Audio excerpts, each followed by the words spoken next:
Yep. Let's get over and Hold done on. with. Yep. Let's see if we can figure this out.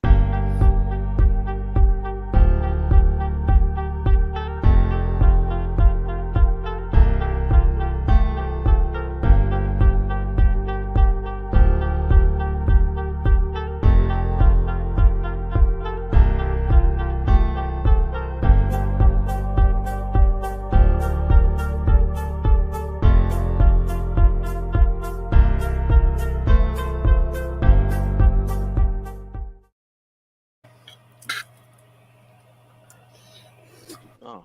You want answers? I think I'm entitled. You want answers? I want the truth! You can't handle the truth.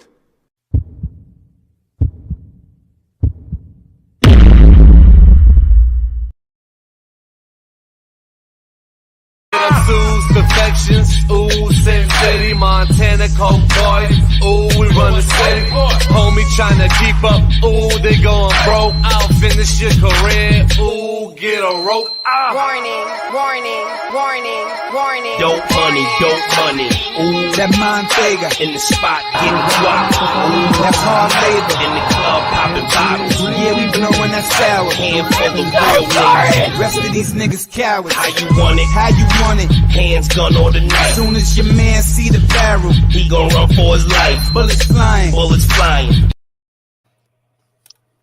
Hello, YouTube. Hello, MGTOW. Hello, Red Pill. This is Red Pill in the Wind. I'm basically kicking off this here shindig of the Bleeding Edge double feature. I'd like to welcome D-Man. And here's our wonderful panel member, Billy the Goat. Baron Yan will be in shortly. The topic. Yeah. Salutations, Win. Salutations, D-Man.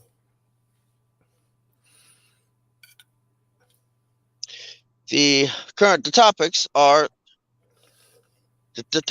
self-deletion or self-unaliving epidemic, content creators post-mortem, and emotional castration. And many, many more. This is going to be a double feature to make up for the one from last time. So, in religious times, we're going to go all over the board with a lot of these topics. You know, we're going to hit religion. We're going to hit social. We're going to hit family structure of a lot of these topics. We're also going to hit societal impact for a lot of these topics. That's pretty much the main focus on it. But we're also going to incorporate our own understanding of those particular topics. Bill, you want to start it up? Want to kick it off, or You want to hit it in order with yeah, sure. self-deletion? Yeah. So is it?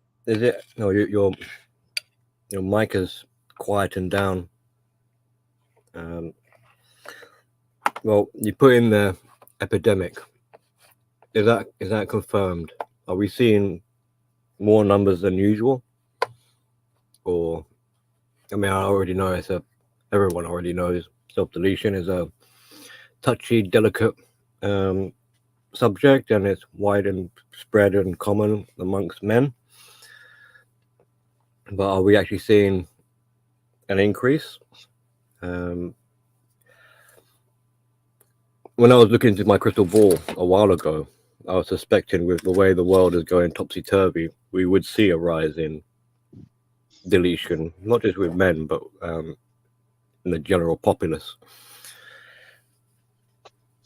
So how do we want to discuss this? Well, like how to avoid it, or are we just trying to bring awareness to it? I'm gonna tell you, you're not gonna. I mean, it's difficult to avoid, but the only thing we can do is post awareness to it. You know, not basically they tell you the signs to look for. It's like giving away your possessions, but not everybody shows the signs. Mm-hmm. That's the problem. It's so hard to find. It's so difficult to it's so difficult to notice. You know, it's so difficult to notice. Yeah. And I mean, in this current day and age, it's like it's becoming more and more. What's the word I'm looking for? Not prevalent, but it's becoming more normalized, and that's kind of disturbing. Or well, it's like it's being swept under the radar. yeah. I mean, this. By the way, this isn't anything to do with Kevin Samuels, is it? No, No. Okay. I don't know. I don't know. I don't know. I don't Well, know what. I don't know anything about Kevin Samuels. I don't know. I don't know. Piss off from him. It's just, not to say that he self-deleted. I was just like, oh, cool. Like this topic and his passing. Just clarifying there ain't any connection there. oh no, Well, there's no connection. I mean, I don't know anything about him. But that's not. This has nothing to do with him. okay, Like, that's fine. if he removed himself from the face of the planet, it's his problem. My feelings don't Well, change. I'm sure there'll be all sorts of theories coming out about that. But There will that aside, anyway. Yeah. So what you're saying there is a high functioning type people who are depressed or PTSD, something like that. You'll have certain types of people that, although they're suffering with whatever kind of mental illness, they're still able to be high functioning, and that makes it harder to harder detect. get. You're right. So another way of looking at it is it's kind of like it's kept below the radar, or it's not so obvious. It's more concealed, and like as you're saying, with how societal norms are they're changing rapidly, constantly. More and more people are finding it hard to express themselves or to be open, because to be open is to be vulnerable, is to be exposed, is to be at risk. And if you've got someone who is already kind of timid, meek, and they're scared and they're frightened of being objectified or criticized or what people might say or think about them, even less reason why they'd be open with how they feel, if they even know how they feel. And that's another tangent, but another major issue for them is like half the time, because people aren't communicating very well, they're not being heard and they're not speaking up and things like this, they're not processing their emotions and their thoughts. A lot of people likely probably don't even realize or understand how they feel. They just have this kind of vague sense of emptiness or being isolated and alone. So Right. I mean, this would be harping on towards like the emotional literacy and understanding of oneself, and recognizing, not just recognizing the signs, but what do these signs actually mean? What are these signs pointing towards, and what's the significance of that? Like I said, for me, it's like for me, for example, I served with a petty officer that would literally joke. Everybody's laughing. Life of the party, he was laughing with you. One day he's joking. He's getting ready to transition out. Next thing you know, we get wind that he removed himself from the census. You know, but he was the life of the party. He was the happy one. He was on his way to getting signed on with a contract with GE. You know, to be one of the representatives. What happened? Yeah, I mean, it shows that life could be going good, and people just something triggers that. Right, and it shows you that it's kind of like repeating it a little bit, but not only are the signs hard to detect or spot in someone who is suicidal, but it can show you not so much like an irony or ironic, but because it leaves people in a disbelief. When they typically think of someone who is suicidal, they think something like along the lines of, not to downplay it or generalize, but you know, you're thinking of someone who's who's at their end. They're depressed. They're moping around. They're griping and moaning. They're discontent. There's all these negative kind of connotations. And then you'd think, okay, I can see why they'd be suicidal, because from what they've been expressing, their life is a misery. But when you hear about someone who's the life of a party, they're happy, they're jovial, and then they take their life, it doesn't seem to logically make sense. Exactly.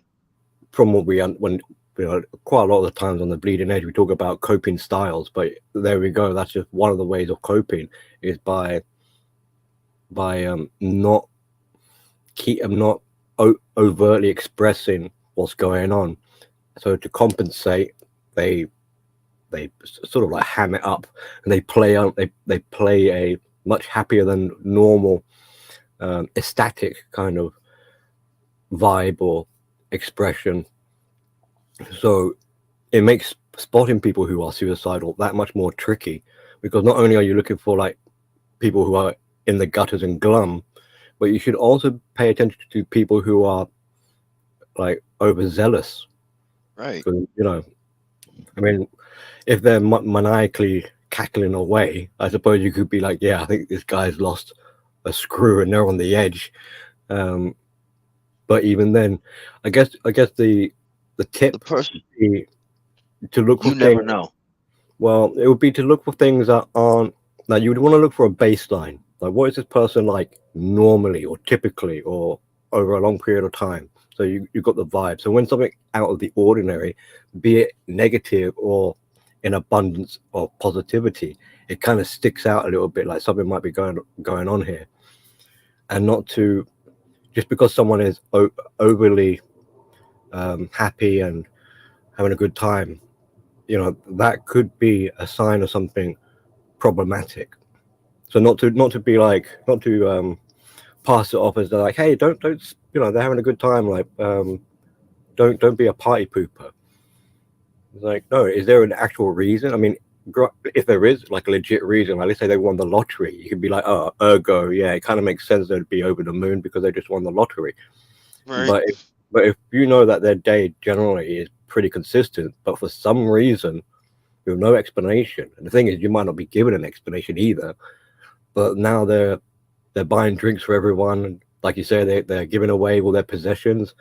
I'd be like, is something all right here? Do you need to talk?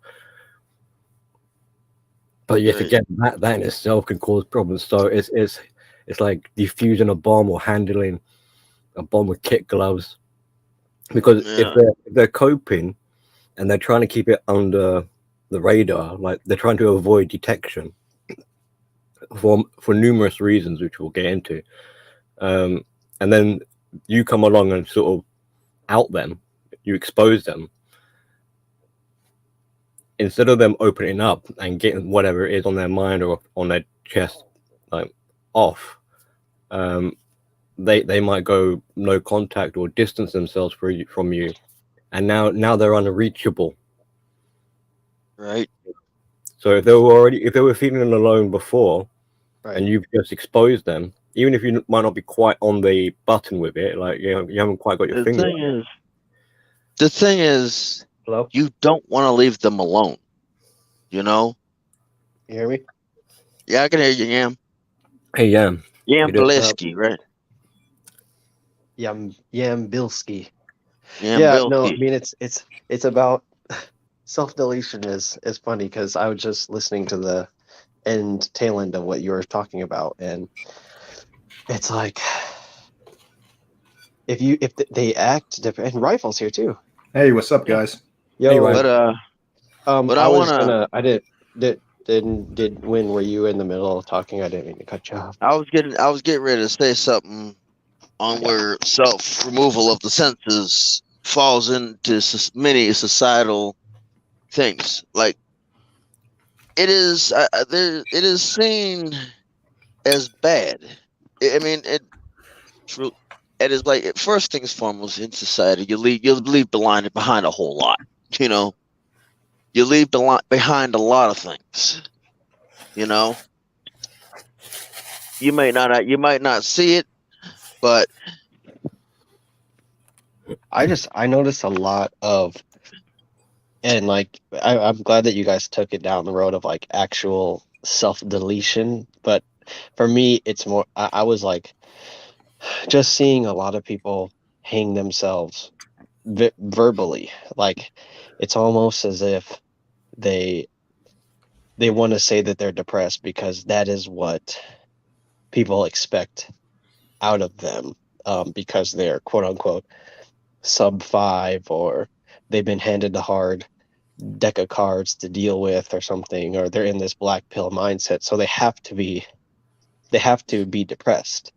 But when they're describing their life, they like burst into laughter, or because it's cringe. Like I think that's what Billy was talking about. Because of the cringe, they like have nothing to, they have no reaction but just like hilarities at times. Well, So it gives people who want to help them kind of a weird mix of emotions, because at one point they think that they say that it's over, their life is over and there's no point, and then the next point they're like trivializing something that would seem so integral to like their overall well-being and happiness and stuff like that. Or you try to give them a solution and they're like, that's not going to work because so and such and such, it's over, I'm sub 5, I'm this, I'm that. yeah, So it's like they yeah, give themselves you give them rope, like give them a YouTube channel, and they'll just kind of slowly spiral down and self-destruct. Yeah, it's like talking to a woman. Women don't want to hear solutions. If you ever had a girlfriend or whatever, I'm sure you have, and they complain, they don't want you to tell them solutions or how to fix it. They just want to complain. Yeah, that's right. But there's at some point, I'm sure we'll get onto it, but I've got a bit of a rant when it comes to bad advice people tell someone who is suicidal. Like the typical kind of like, oh, you got your whole life ahead of you and you've got so much to live for, and we all love you. I mean, that is bad advice. But we will break that down why it's bad advice in a little while. Absolutely, I want to hear it. Yeah, that is bad advice. Saying, "Oh, we've all been there. We've all said the bad advice. We've all, things like, oh, think about like you've got children. Like think about you'll be leaving your children. It's like no. This is. I mean, we already. I kind of wanted to sort of say that for a little bit later, but what you're saying there, Baron. Obviously, these issues. It's like what you said was about they act happy, but then meanwhile you don't know if they're really not happy. And for me, it's like the opposite. Like people who are moping and stuff and moaning, as to use your words exactly, they actually live so comfortably, because I was just spending time with some people and they're really not financially, they're not set, they're in a very precarious branch of existence, but they're happy. And it's just to see somebody who has everything handed to them go through this depressive cycle where they're like, there's no point in getting a job. There's no point in trying to advance my life because it's over. It shows you that they're just parroting that, and they might truly believe that. But in reality, their life is actually so unbelievably lush and comfortable and just giving. Because I'm not sure if there's actually like statistical data or some sort of evidence for it, but where else do we see that kind of mindset where you got privileged people, where you got comfortable people? Well, just any place where there's like an abundance. They're all suddenly they're oppressed, they're victims. They're the minority group, but and they got everything. Life is treating them hard, and what it really is that these people have never had any like strife or any difficulty, so they don't understand the meaning or value of what it truly is to have hardship. The thing is, sometimes to advance your life, you've got to advance somebody else's life. Hey there, JR, good mother. I mean, take like I said, I'm just a Himalayan grain of salt, but sometimes to advance your life, you may have to because it's so hard for you to see it. Sometimes you gotta help somebody advance their life. If you're stuck, that's if they want their life advanced, and that's if both parties want their lives advanced. You know, Yeah. At some point, I'm we'll talk terrible about at that. self-esteem. Like You know, to want to advance your life, to be motivated, to have ambition, to have self-worth, to have self-esteem, and things like this. They all kind of sort of tie in together. To have meaning, to have purpose. And so often when we hear someone who's kind of suicidal, they've got the opposite. They don't know who they are anymore. They have no meaning. What's the point of life? What's the point of it all? I've got nothing to live for. That kind of, I know it sounds like mopey sort of stuff, but these are pretty profound questions to be asking, and important ones as well. And the trouble that I believe, I think, I feel, or whatever, is because they got a poorly developed sense of self to begin with, they haven't really got the tools to be able to answer those questions properly. Mm-hmm. It's like they're looking for a movie adaptation of a video game, or they want to just read one page of a book and have that be the entire experience, or it's almost like the tool. It's like, and it's weird too, because everyone can basically portray their life however they want to if you have like a smartphone, because you can paint it any way that you want. So And women do it all the time, but for some reason, like some people who are just really depressed, they can't really. I've heard that people complain like, I don't know how to be happy, or I can't stay happy, I can't be consistently happy. Right. And they always seem to tie that somehow to relationships or procreation. Right. Yeah. You're so on it that I don't think you realize how on the nose you are. Two main points to make from what you're saying there, and it ties into what you were saying before, is shit, I forgot it. No, one is the appearance. So they're concentrated on how it appears, the performance, the image, the external, and how are you going to address your internal crisis if you're too busy looking outwards for validation and approval. Yep.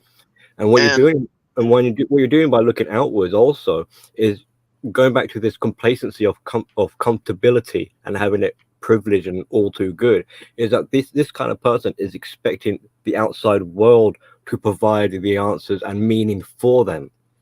And this is why that advice, giving the subject of like bad advice, trying to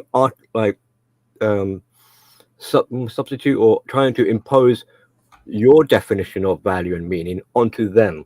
This is something that individual has to find for themselves. You can't, and it would be bad if they it's like they say, oh, you have so much to live for, think about the future and think about all people.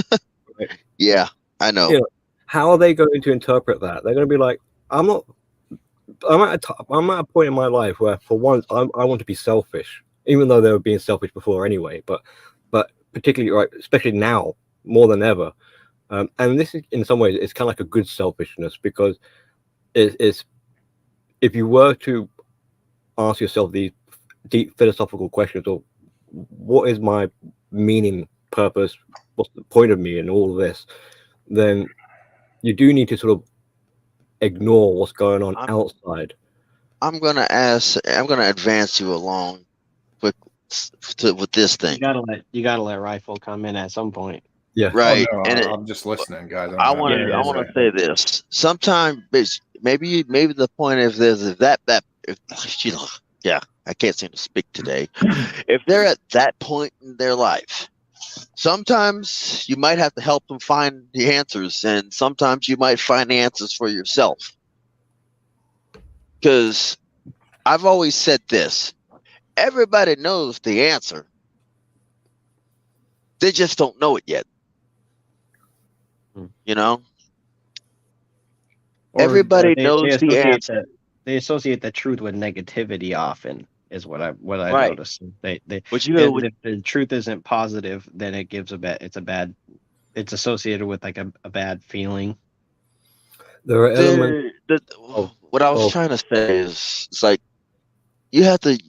Basically, they're on a journey that is at a critical moment in their lives, you know, and you pretty much are in that journey, whether it be for a little while or for years.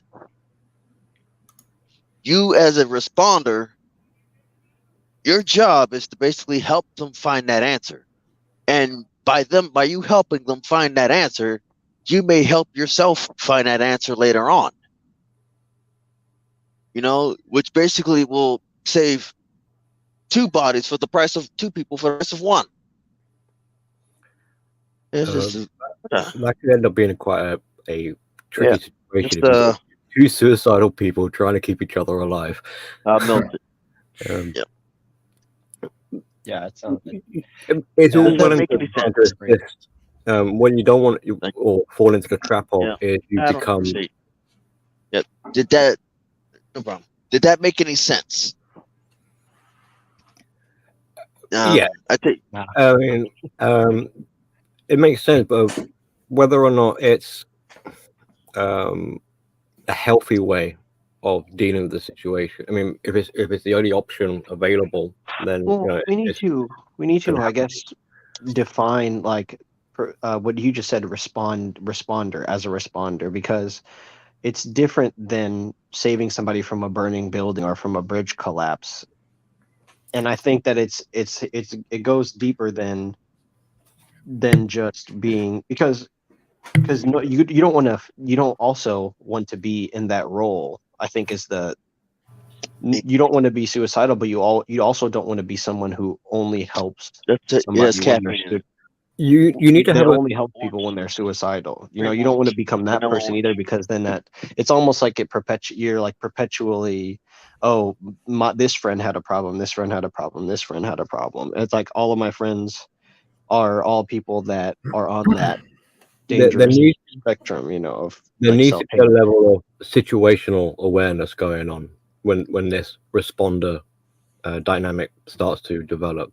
I mean, is it a case that they came to you looking for help, or is it you butted in and decided, like, I'm going to impose my help onto you, whether you like it or not? That sort of scenario. And it could be other kind of forms of it.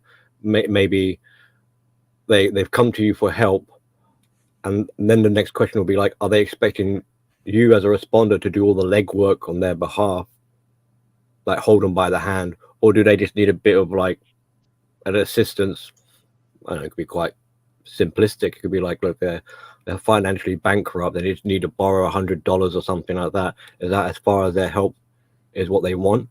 And then your job as a responder will be to know, where is the line being drawn? When are you now exceeding your helpfulness, where now you're coddling them or you're babying them?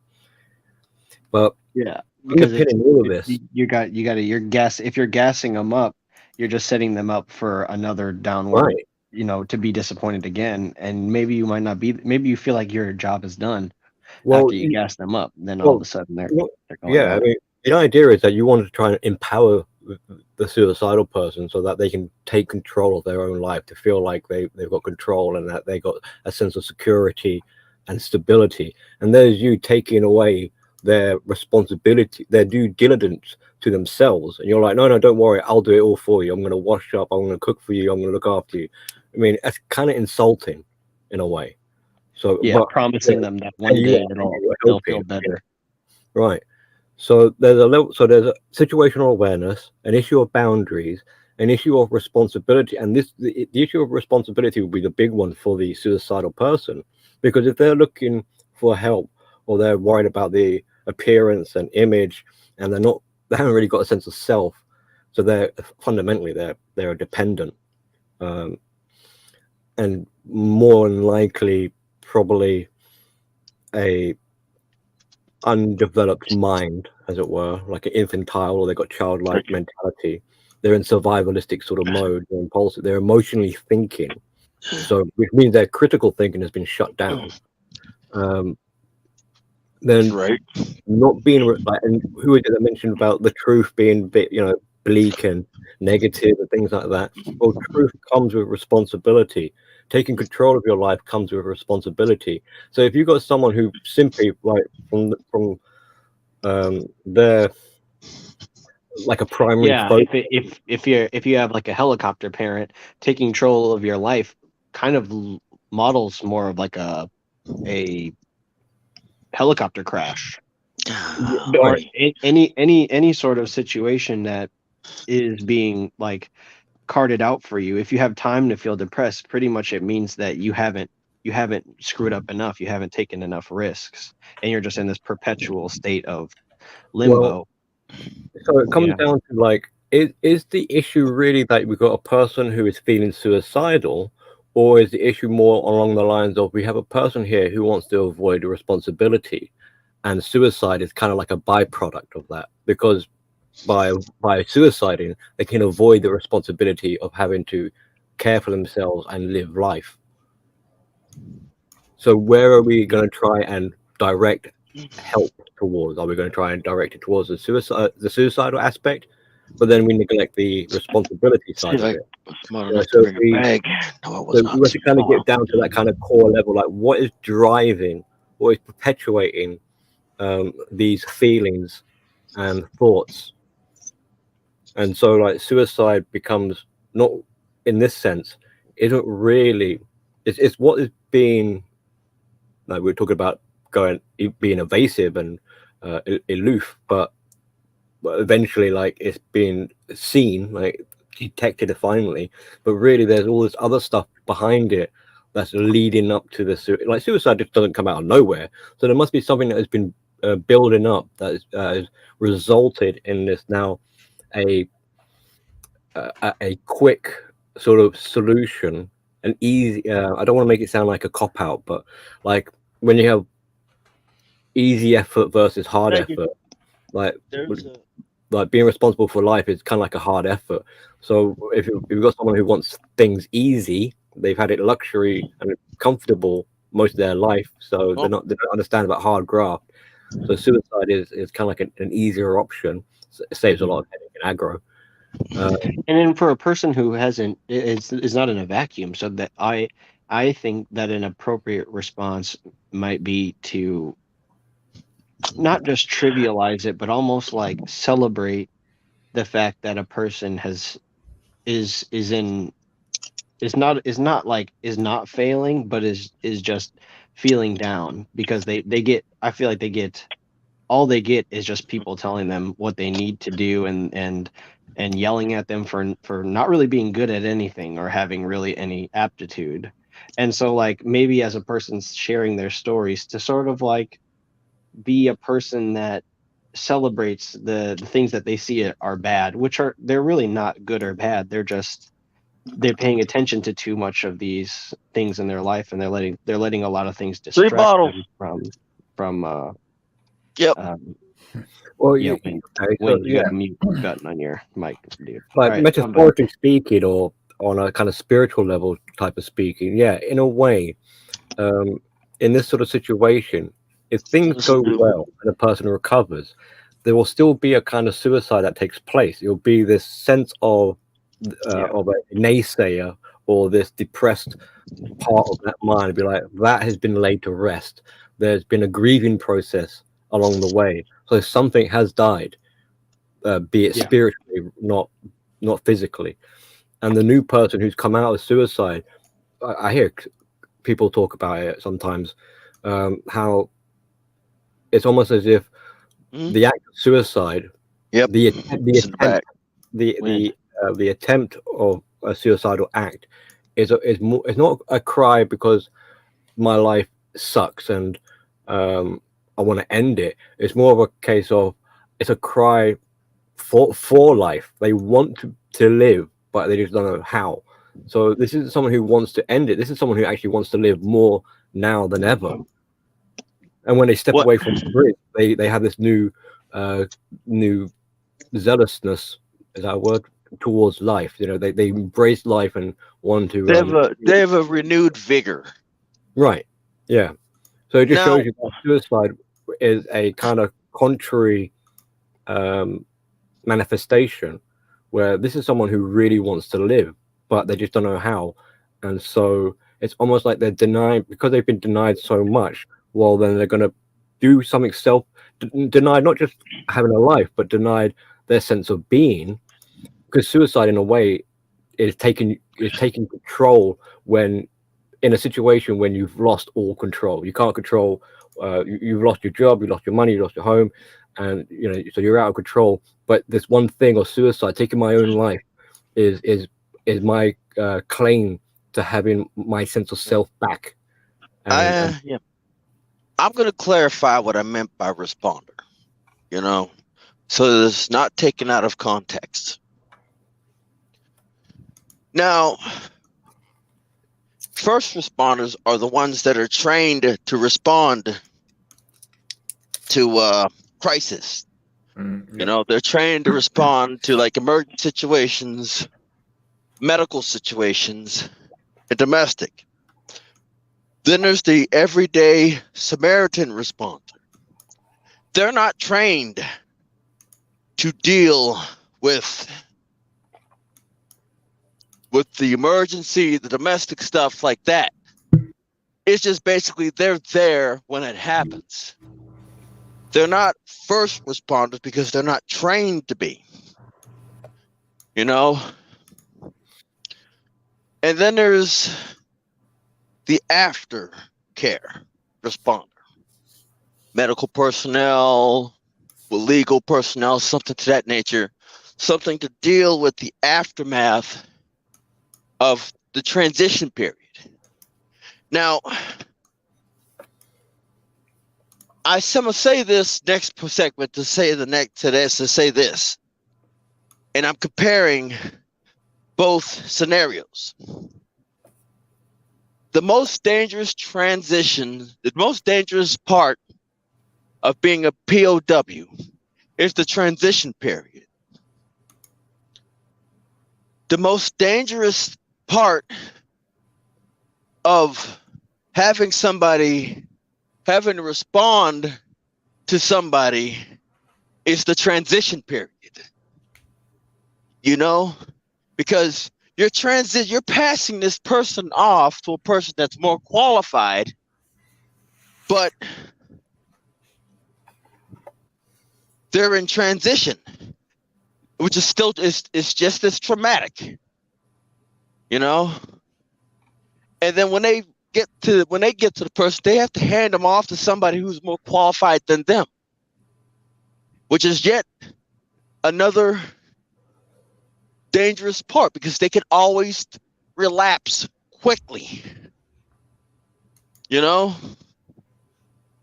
could always relapse quickly. And the reason I compared being a POW, not because they're POWs, get that confusion out the way right there, is because the transition period of any type of thing is the most dangerous.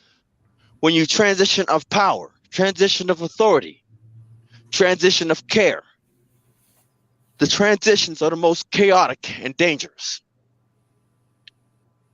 So you have to basically know how to mitigate the damages or the relapses in order for the person to have a better chance of survival. I think we all understood your analogy. It's just that saving somebody from suicide is not really as glorious as exactly being a first responder. It's more of something that because if you go into it with that mindset, you're going to be causing more harm than you actually are. It's called being a decent, functioning human being.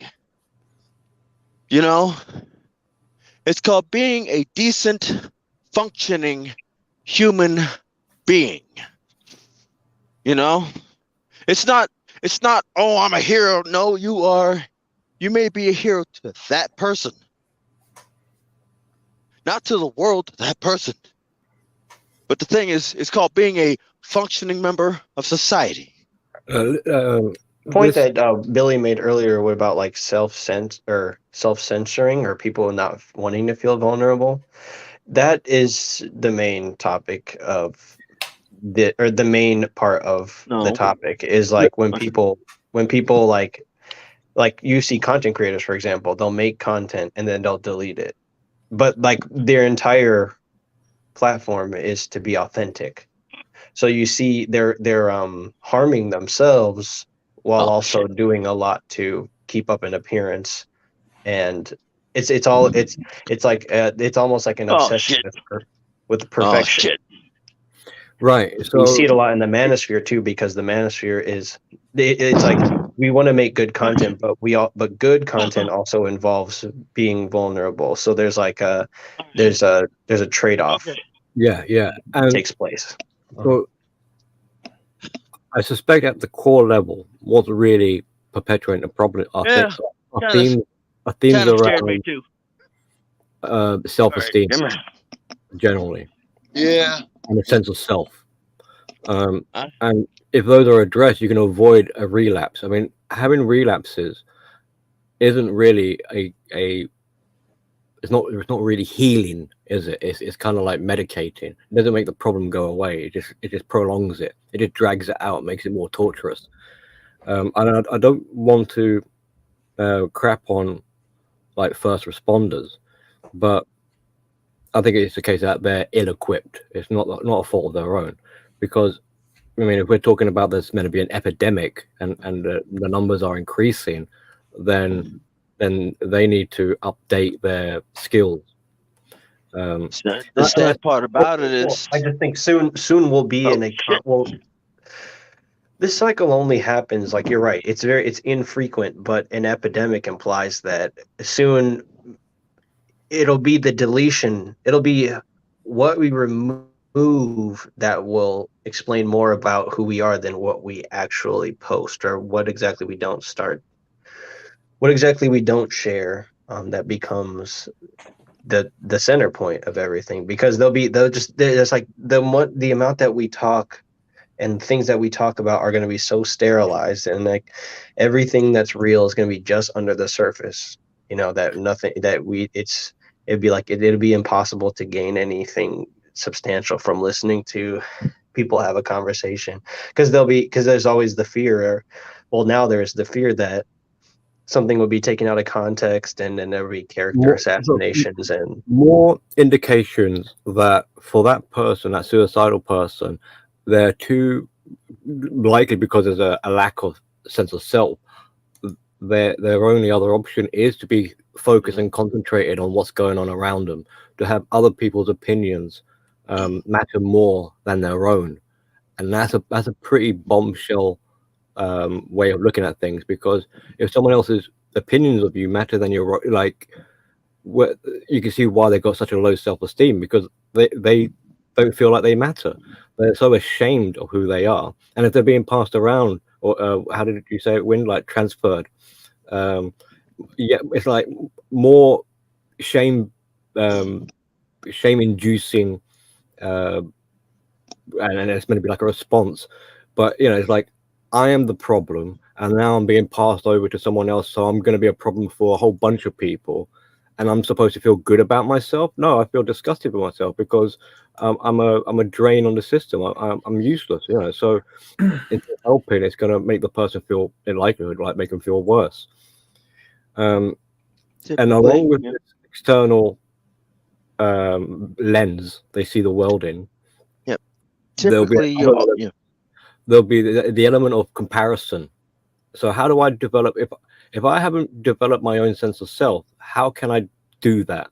Well, I'll compare and contrast with other people. So now there's competition being introduced. So this individual who's down in their luck or whatever, is in the gutter, is looking outside and looking at the people who are probably like successful and thinking, damn it, why can't I be like them? So they're not really looking at them with as a good example or modeling their behavior. They're looking at them in a reflective way of, how can I be more disgusted with myself and feel and kick myself down even further. The thing is, if they see other people committing suicide, you might have a sense of fear of abandonment. They'll think like it's normalized and it's okay, and this is what should be done, and I deserve to be just like the rest of them that have committed suicide as well. There's So also it can escalate. They're trying. I mean, I will give the trainers the first their props when it's deserved. They are trying to make it so that the person who got to the person for them has to be with them the whole transition. That makes that after the whole transition, you know, if the person's with them the whole transition, that at least lessens the amount. But throughout the whole transition, the person's got to be there.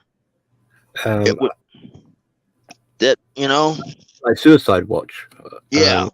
Now I get what you're saying, and yes, there is some degree. You know, we as a society we need to be like keeping an eye and taking measures and intervention and things like that. I just want us to be a little bit careful with these ideas. You said it earlier about like heroes and saviors and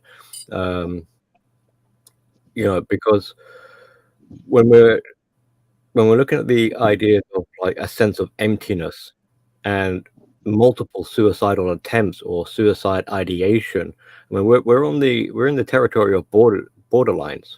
Yep. And we're looking at heroes and like extremes, virtues, and then in contrast to be like utter disgusted. It's kind of like how the original like HBO TVMA format got so weak that they needed to start adding superheroes to the character profiles of everybody. So like, not only is a person gonna say drop F-bombs and cause blood and gore, but they also have to be super fast. They have to be super strong, super intelligent.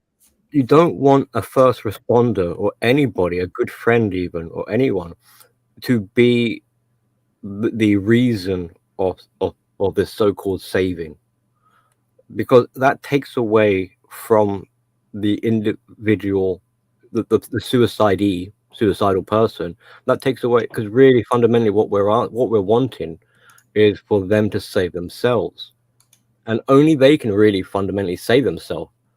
Like we can provide examples and possible explanations, but they are the one that's going to need to do the hard work of joining the dots and doing the work for themselves. And if you do it for, I mean, what happens at school if you got an exam and you're cheating by taking someone else's answers? Are you learning? No, you're not. You're doing yourself a disservice. So that brings there's hardly a difference. There's hardly a difference to me between, say, like saving somebody or being there for somebody one day when they're feeling down and feel like they might go down a dark path, and like taking a joke and like blowing it up and making it into like an entire movement, basing something like an entire movement around some like just like a joke, or just something that's like not really that powerful, but just standing behind it and having it and like having this impact and making a bunch of money off of it and suckering people into buying into the joke just because it's such a funny joke. It's like when you give people like someone like a comedian for example, like you give them this like self-righteous feeling where it's like you're not only are you telling jokes, but you're fighting it for free speech. Well, that's like when these guys get unhinged and they start doing crazy stuff that no one wanted them to do. Like they just like have the carte blanche to say anything now and go after everyone and be resentful and vindictive because they feel like they're not only are they telling jokes and alleviating preventing people from self-deleting, but they're also fighting like a holy battle against Well, I was going to when you said POWs, in a way they are POWs, but of their own mind. They're prisoners of war within their own head. But all this kind of grandiose sort of expressions is kind of dangerous stuff, really. I mean, even when I just said ideally you want them to save themselves, even that is a grandiose sort of thing to say, because it's not really, this isn't about, because you've got someone who's suicidal and you're expecting them to make these grand leaps of development. It's not going to It's happen. like with the cops. You just want them to de-escalate from the ledge that they're on. They're like not be so Well, reckless. You want to with break it emotional down thinking into smaller, manageable steps. So we're not looking to save humanity and the Holy War and all that. No, all we're asking is for, as an easy step, is number one, how about you just decide to take better care of yourself?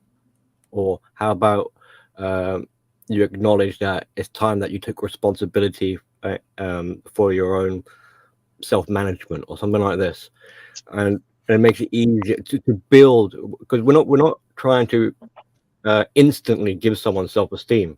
or You have tear to down the depressed ego.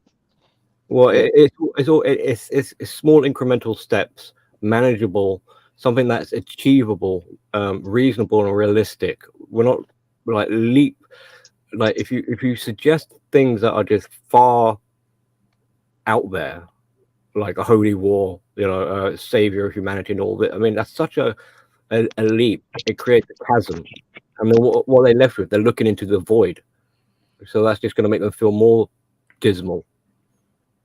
They're already quite scared people anyway, and what you're asking them to do is, in likelihood, one of the most scariest things they're ever going to have to do or face. So you have to kind of break them into it gradually. Just like if you got to kind of, in my opinion, You have to trick them like a kid. You have to trick them, like I said. Like if they fall down, you can't. Yeah. And when you got a child, you don't, like, as you guys know, my kid's 8 years old. I'm not going to say to my kid, hey, you can just drive the car just like that. So you got to build them up gradually. So you can't have an expectation that they're going to achieve anything either, because with an expectation, now you're putting a demand on them. And with this demand, they're in likelihood, they wouldn't be, if they do make incremental steps, it wouldn't be for their own benefit. They'll be doing it because you've demanded it from them. So they're trying to make you happy instead of making themselves happy. And that's not what we want to do here. It's not like when I raise my kid, I don't want my kid to achieve in school to make me happy. This isn't for my benefit. It's for her own benefit. So in my parenting style with my child, it's like I'm trying to give her the confidence, the pride to do it for her own self gratification, so that she wants to do it for herself rather than doing things to make daddy happy. So yes, so this responder relationship, because it would be at this point, if you've got someone responding to someone suicidal, a relationship is going to form.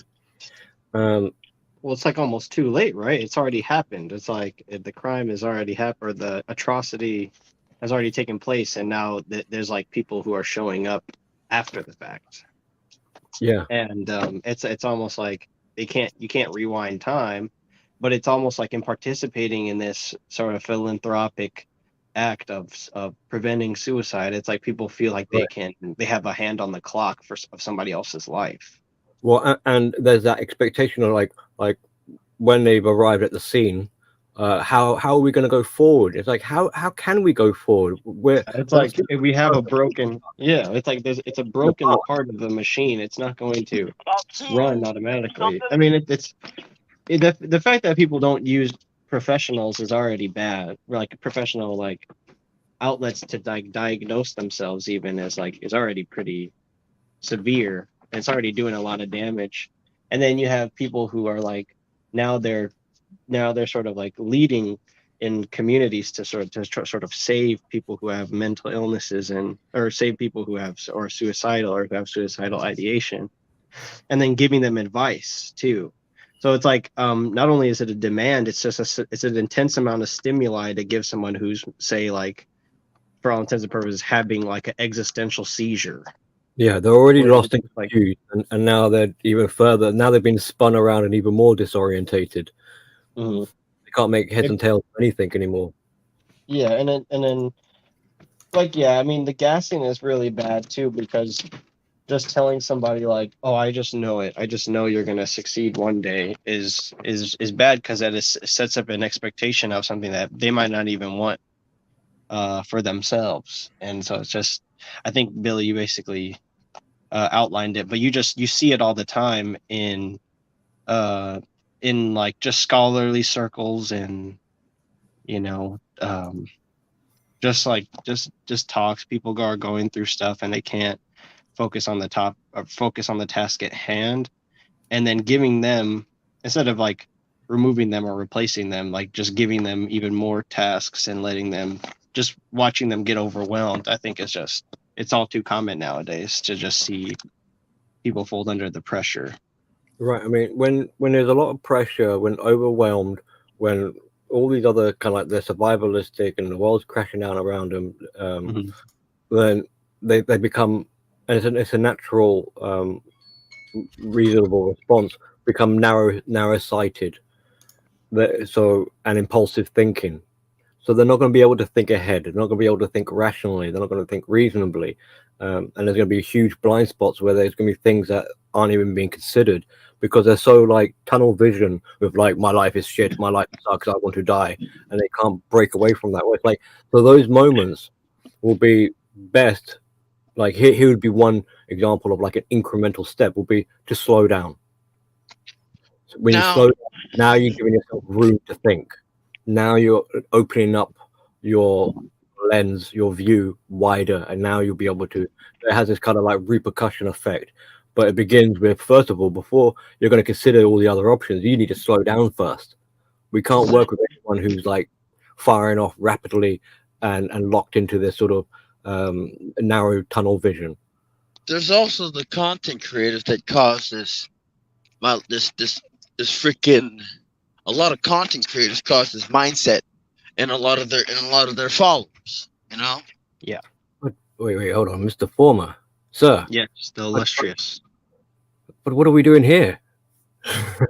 Well, that is what we're doing here, isn't it? In a roundabout way, I would suggest that we maybe try to stay on topic. That way, it makes it easier to do it. But that's just a reminder for everybody. But yeah, no, we ran off all of the all of the teachers and the in seekers, the blind people, so to speak. We think that people are sheep, and this creates. It's like a negative feedback loop. The more we preach that negativity is the truth and that it's over and that information trumps information trumps people's like what they really want to do with their lives and what they obviously want to do with their lives based on how they act clearly, and like all this like reading into this conspiratory reading between the lines type stuff that we do, the cryptic messages we send. We don't mention people's names and stuff. I'm sure a lot of people hate on people who blew up, like like Kevin Samuels and Coach Greg Adams and Tommy Sotomayor or whoever. Yeah, that just maybe didn't give him a shout out, or like Undead Chronic or people where it's just it creates a negative feedback loop, or being challenged in this space is so. It's so costly because these things don't get nipped in the bud quickly. It's like you drag on, you take his viewers to your sock account, and then you take your sock account, you try to convert to your regular account, and you try to create just this. And it doesn't just say, hey man, don't you think that your idea is a little bit flawed in this area? Oh, hey, thanks, I appreciate that. Moving right along.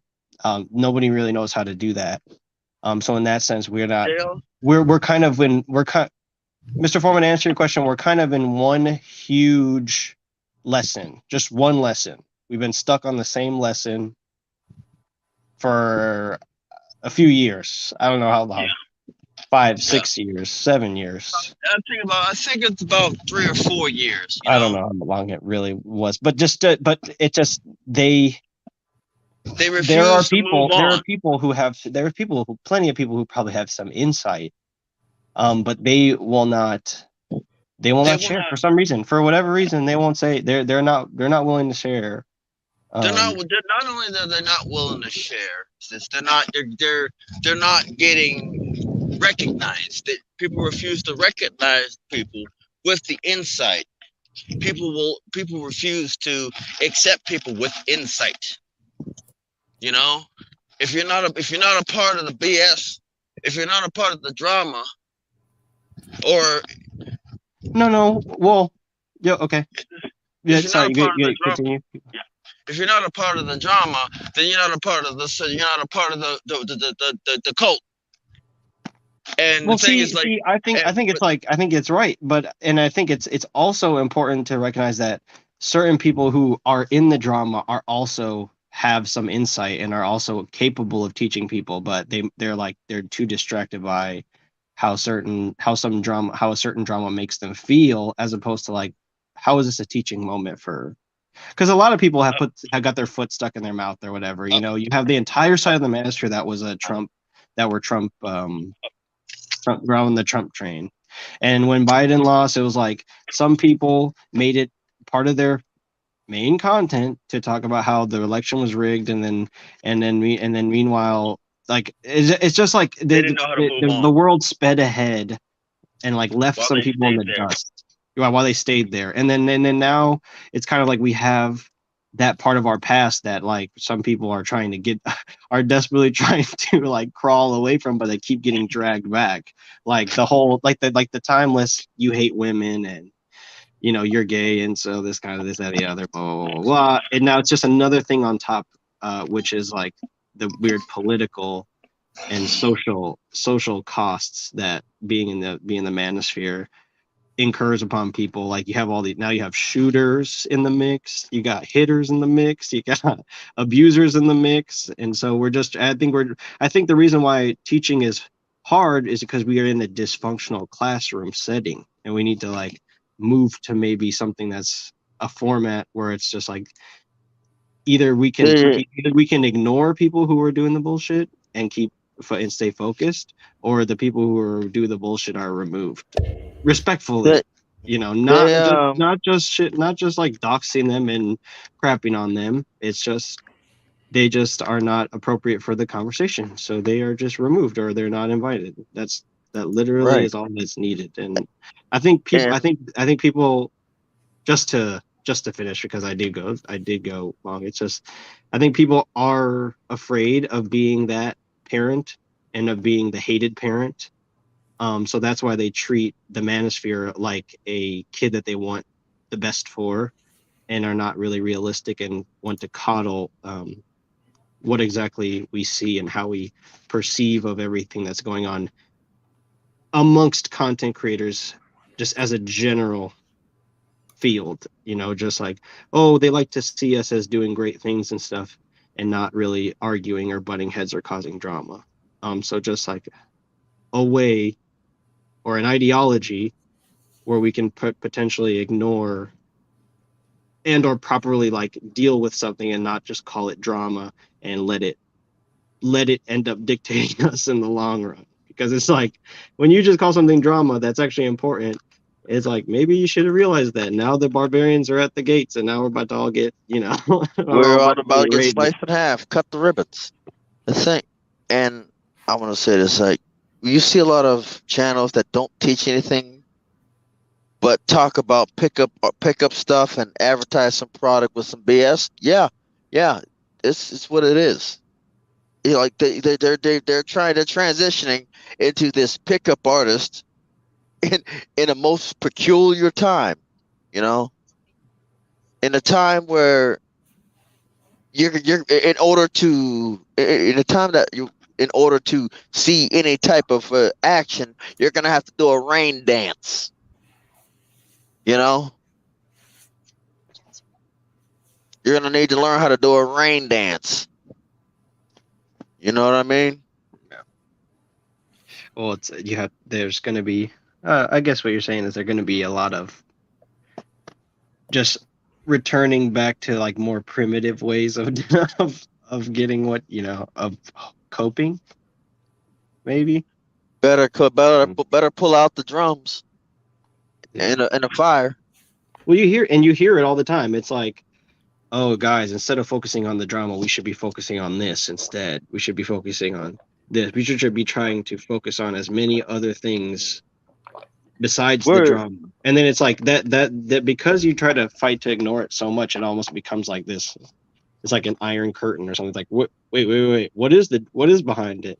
Like, why do we talk so much about ignoring it if it's not important? I don't understand. That doesn't make sense. But if we stop talking about it, it sneaks up on us, and it literally pulls down the trousers and spit roast. You want to be a bit careful with things that are going to like stimulate regression, and watch out for things of like projection nature as well. So someone's saying, for example, like, "Oh, we need to stop doing all this talking about drama." In likelihood, they're talking about, I should stop talking about all this drama, really, and I'm telling you to do it because I can't do it myself. So it's kind of hypocritical. It's like I can't control my own behaviors, so instead I'm going to try and control everyone around me and criticize, judgmental of them. Right, but we got a little bit off topic. What topics we covered? We already covered the Rifle. Do you want to have put a bit in here? Have anything to say? We still talking about the self-deletion part, right? I think so. Okay. Well, I don't really have much to add, but we do need to remember. I think as a society, we have forgotten that. I mean, there's a lot of undiagnosed mentally ill people out there. Oh yeah. I mean, you got your normal person who gets depressed and sad, and sometimes it goes a little far. And then there are people who are they're just mentally ill, and there's nothing really you can do for them. There's nothing you can say that's going to make them not mentally ill anymore. That requires professionals, and I don't even know if they can actually do anything for them. But I mean, that's about all I had to add to that. I mean, you guys have been tearing it up, and sort of, coming in this blind. So I just had a question. Like, did you ever have to delete anything? I'm actually talking about a situation specifically, though. But like when you do exposés or you cover or you you criticize or something, like, do you ever get the feeling that you should delete the stuff that you post? No. And the reason, and like, why? Okay. So the reason why is because before I ever push that upload button, or actually I just drag it to the, I drag it over, but you get the idea. Before I ever make the video, complete it, and start uploading it to YouTube, I've thought about it extensively, and I'm very careful. Remember, I come from, legal background, used to work at a law office, used to be a paralegal. So I'm thinking about, possible litigation before I ever put something out there. So I actually have to hold back sometimes because there's certain things you just don't want to say, because then you can be litigated, and it's a whole bag of worms. That's why I harp on certain individuals who I've probably said this before on the show, but certain individuals who call another person a child predator. Oh yeah. And if that person wanted to take you to court, it would involve doxing. You would cost money. They could. So yeah, and I'm trying to I guess parse out the difference between something that's litigious in nature and something that makes a person look bad.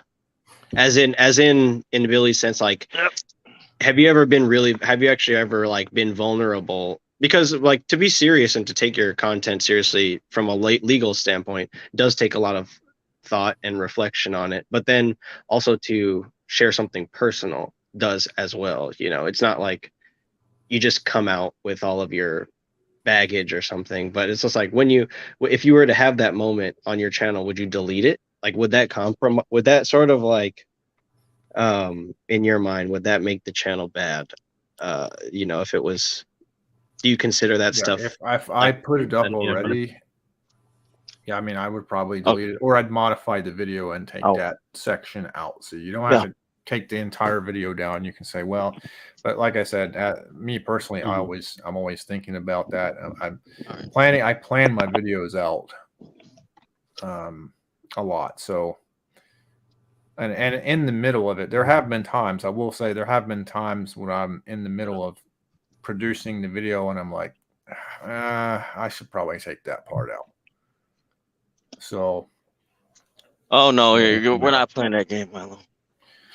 So I've done that a few times, but I'm very careful about that. I mean, and I'm not here to dox anybody or make people drive people to self-delete or anything like that.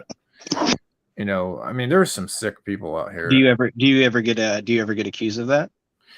No. Most people, if they have an opinion of me, they never really say it. You know, you got some people that'll come to my channel and get in the comments and try to argue with me about certain things.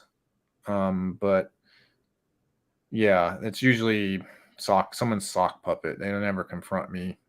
There has been one guy who came as himself, and even though I don't like the guy, at least we'll respect him for showing up in my comments and as his self instead of some sock puppet.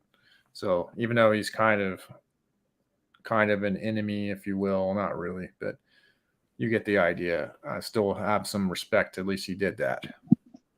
Yeah, because I get comments all the time, like about legal, or I think people are warning me. I don't, but now that you said what you said, maybe they are trying to say like, hey, you should pay attention to the legal ramifications of this. Yes, you need to look up the terms. You need to look up the terms libel and slander. Although as a YouTube content creator, I think libel is more for someone who's like more important. Now, don't take this the wrong way, but you know, like someone with a lot of pull, like a politician. I'd have to go look up those terms again because it's been a while, but to get a better idea. Where it's being talked about. Libel is literal with words. Yeah. Okay, so yeah, I would definitely look into those words, libel and slander, and try to get an idea of what those terms are and make sure you're not doing that. And I'm, like I said, I'm also very careful not to dox people.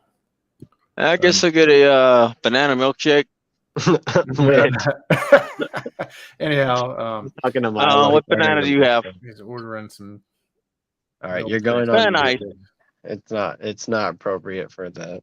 Right. That's not appropriate. Like people who don't know any better will say, well, you doxed DDJ Miss Injury today, and actually I didn't. I've interacted with that too. People fake legal teaming you, but I mean more just people that like maybe notice a quirk that you have where you pause before you speak or something, and they just like take that and pull that out of context, like you're hesitating. Oh, if people don't because when you go after anybody, like what you said, when you said that I'm unimportant or like if it wouldn't apply to me, that doesn't really occur to people most of the time. Like they always think that they're taking down some great giant or something when really it's just think about it, like guy on the internet. Yeah, it's just some guy on the internet, and they want some monster. They want to believe that they're taking down some monster that should just basically sit down and just take it. You know, well, it's holding the damsel. It's holding the It's like a blue pilled thing. It's like if I can just depose dictionary, that means that and for people watching, it's like if they know about rifle, I don't even think that anybody who said anything that was true about dictionary before he got doxxed had anything to do with him being torn down. It was the people that were on his very every word right up until the moment before. It's those people that people got disillusioned because he wasn't who he said he was. Right. Yeah. You know, and so it's just like that. It's definitely the people who've been led down the story path, the story arc, or led up the story arc, I guess, and now they're disappointed. So now it's time to it's time to take that to character assassinate, or to it make to do also, pot shots, or to do things out the side of their mouth, just to try to, like Wynn said, like take down this grand person. It's like they were your equal up until you disliked them. Now they're this powerful dragon that you must slay, and you see the tryhards start to crawl out of the woodwork whenever somebody is having like an off All right, day. thank you. That's landed. Yeah, Right. and I get exactly what you're saying. I mean, it actually kind of ties into something that was said earlier about the heroes, and you're like, well, you might be a hero to them. It was the same thing. You can just reverse that and say monster, or whatever else, giant that you need to take down, whatever. To that person, you are a villain. Tons of people, tons of people get them up. Yeah, tons of people knew like who Dictionary kind of was in reality before he ever even got doxxed, but nobody cared enough to expose him, because he's just a guy that came on live streams. Like, what's there to expose? Like, honestly, any of us, there wouldn't be like, there's just, it's such a small victory. Some people have akin to a workplace. What happens after you to do that? Now you have nothing. Now but then that's the thing, yeah. Whenever something like that happens, typically the person who is the quote unquote whistleblower, the Snowden of the workplace, they are the ones that get cut out.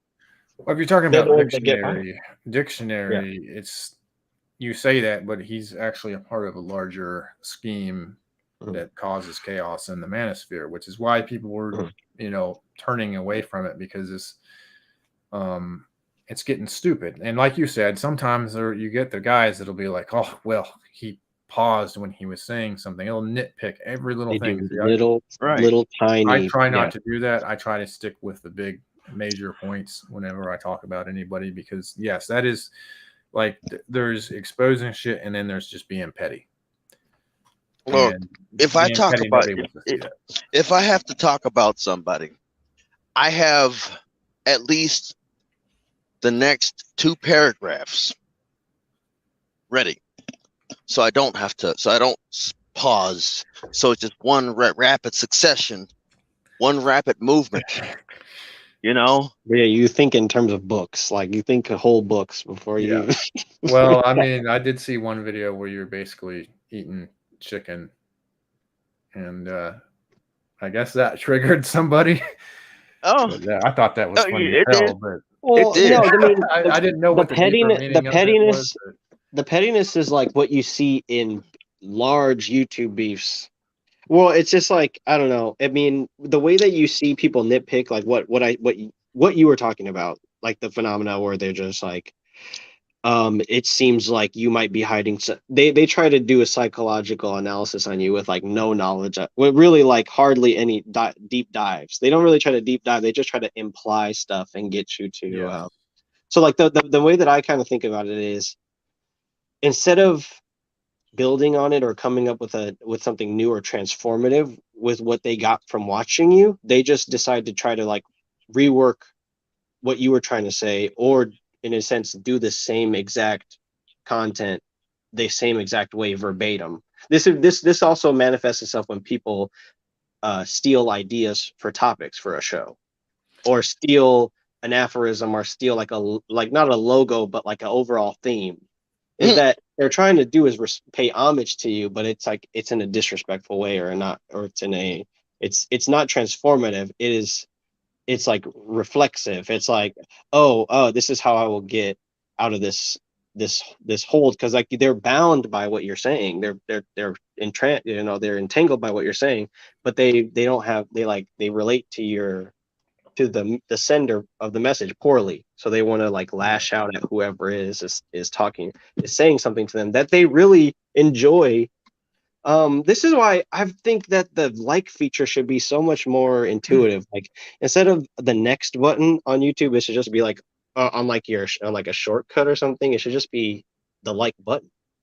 Because if you're not if you don't like what you're listening to, then like what are you doing? Why listen to it? It's like it's just like the like. I like every video that I watch just because it just feels weird to be on YouTube and not liking what I'm watching or listening to. There's so much out there that you could be liking or enjoying, and then to sort of be like, oh, I'm going to reserve my judgment until I watch this whole entire thing, and I'm gonna kind of what Billy was talking about earlier, where they're like, I want to find a reason to feel bad, like I want a reason to feel triggered or something like that. Yeah, And there's the people self-deletion, love the that part indignation about feeling. enjoying life. Yeah, that people miss out on when they're debating whether or not to like or a video or not. It's just don't think about it. Just do what you like, Yeah, and you don't have to think about it. And that's where it's like they live so much of life in that in between place, and then they just look for people that live in that area, and those people tend to hate people that they build a grand impression of, as opposed to finding people that they really enjoy and subscribe to and respect and like and share their ideas with somebody else. But they just, I don't know, it's like you get a lot of views nowadays when you make troll or response videos, but you don't get people engaging. Like, I like YouTube beefs with pettiness because we could all participate. But like when only certain people can participate behind the scenes, and then on the surface they all pretend like they like each other, it just doesn't make it an enjoyable interactive experience anymore. It's like you constantly feel like you're being left out of the loop. And then yeah. The thing is, go ahead. one of the things is that what I don't like is when people come up here and try to tell you what you are not supposed to. What happened to your is this your real channel, or is that a second channel? What happened to your original channel? I was saying is like, whenever you sit up here and you tell me that I'm not supposed to be going after this person, what's to stop me from going after you? I mean, I've done it before, and how many people have seen me do something like that? Yeah, I don't think that's the right thing to tell somebody. Don't go after this person. No, I said go after whoever you want to, but when you do go after them, make sure. Well, that's how people get car sick. It's like they start going and then they stop because they're at the bumper, and then they start going and they stop, and then they start going and they stop, and then pretty soon they're ready to delete their YouTube channel and jump out of a window. That's literally what people, or go to the headquarters or do something crazy. It's like, just don't stop, just keep going. Like, I mean, if you're and the thing is like, I don't know, it's like somehow it's like Mario or Pac-Man. It's like they eat a larger content creator, like they punch out a larger content creator, and that's like a infinite, or like a star or something, and it's just like dun, dun, dun, dun, dun, dun, well, dun, smaller content creators will always go after big content creators, because that's how they draw an audience. People want to, because you're talking about somebody's hero or whatever. And like I said, it's not the shadow banning or the algorithm. It's the fact that we don't have an audience. True. Now, but also, I think Jaguar said it once. It's like the idea of an audience too, when you like in this situation, is like it's very, very like abstract, because somebody could look at your videos a while from now. And I kind of fall victim to this too when it comes to like the trolling, because some of the trolling, you're just like, when you do it, like it can be classic, but then there's also sometimes where you're like wondering to yourself, even, why you post this, or why or should you post this? And so like I think it's like it's kind of funny and interesting how people are they try to warn you against being that guy on YouTube, when it's, I don't know, it just kind of, like I said, it makes you, it's sickening, the process of just like starting up like a cycle of content, and then having to stop and cater to this one person that doesn't like it. It's like that kind of behavior is Yeah, just don't cater to. Yeah, never Nope. cater. People, I've said this before. I think on this show that people who like you will be drawn to you, and people who don't will Yep. not watch you. It's really Look, that simple. I'm not a chef. I'm not in the cooking field. I can't look, you know. I can't be catered to nobody. I don't got a knife set with my name on it. So if you don't like the meal, don't eat it. There you go. Well, it's like we're all supposed to be running like a food truck or something, where it's just like we're on wheels. We can like Yeah, you know, like these people You're are gonna- hungry, I'm gonna feed them, and that's what they do. They ask to get roasted by telling you not to roast somebody else. Yeah. yeah. And I agree with They don't. Cam. And there's That no roasting. exact Yeah. concept when someone comes and starts trying to plead their case about dictionary, like he didn't do nothing. Like you guys, what I didn't say to these guys that I'm just going to tell you guys because I like you is I'm just thinking to myself, like, you guys have no idea. Like if you keep poking me with the stick, I'm going to do an even deeper dive on this guy, and there's going to be shit you never wanted to know. I almost guarantee that. You know, or stuff that you never wanted them to know. Yeah. I mean, they don't understand when I put my sights on somebody, how deep I can go on them. Yeah. Wait, were you saying wind? What did you just say? Before rifle jumped out? I was saying it's like for me, it's like I'm. When was the last word I said? I might be able to catch it back. You know. Yeah, I don't know. It was just it's just like I got my original idea from you, where it's just like they're like, don't talk about this. Okay, so then what do you think we should? So okay, so then I'll talk about you. Yeah, and then Rifle mentioned that you could always go harder on somebody. Yeah. What you're doing is not really that. It's like they associate certain people, like certain actions towards certain people. It is just like it's like a tribal thing almost, where it's just like you can make fun of this woman, but you can't make fun of this man. Yeah, who's messing up. Yeah, but then they're like, oh, but I do hate the MGTOW content creators that only talk about women. Well, I mean, okay, great. But if you talk about a man, that's bad. You can't do that. So it's kind of, what you want me to? You can't have your cake and eat it. You can't make your ice cream. You can't eat the ice cream as you're making it. Yeah, you can't eat the steak while it's on the goddamn grill.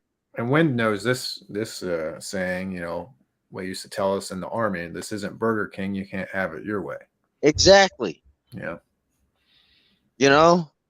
But I mean, you have to give it up to the people who are in the comment section shaming you, because they really are sticking their neck out to be the beacons of free speech. Well, yes, they are. I respect it, but they're wrong, and no matter what you say to them. So we're talking about a guy who is so crazy that he did a stream about basically saying gravity is a conspiracy, and I'm not even being hyperbolic about that. Gravity is a fraud. He was on one stream before he became the dictionary, talking about how he was a fallen angel and that Adam from the Bible was a beta male. For all intents and purposes, the Adam from the thing on the Adam from the Bible was a beta male thing. Yeah, all intents and purposes, he was correct.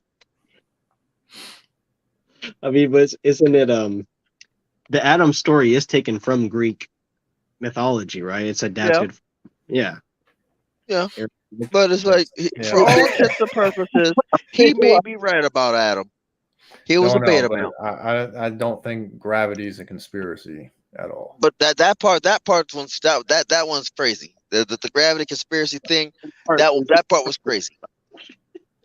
Yeah. I mean, how many people would actually not be ashamed to say what they said, say what I just said?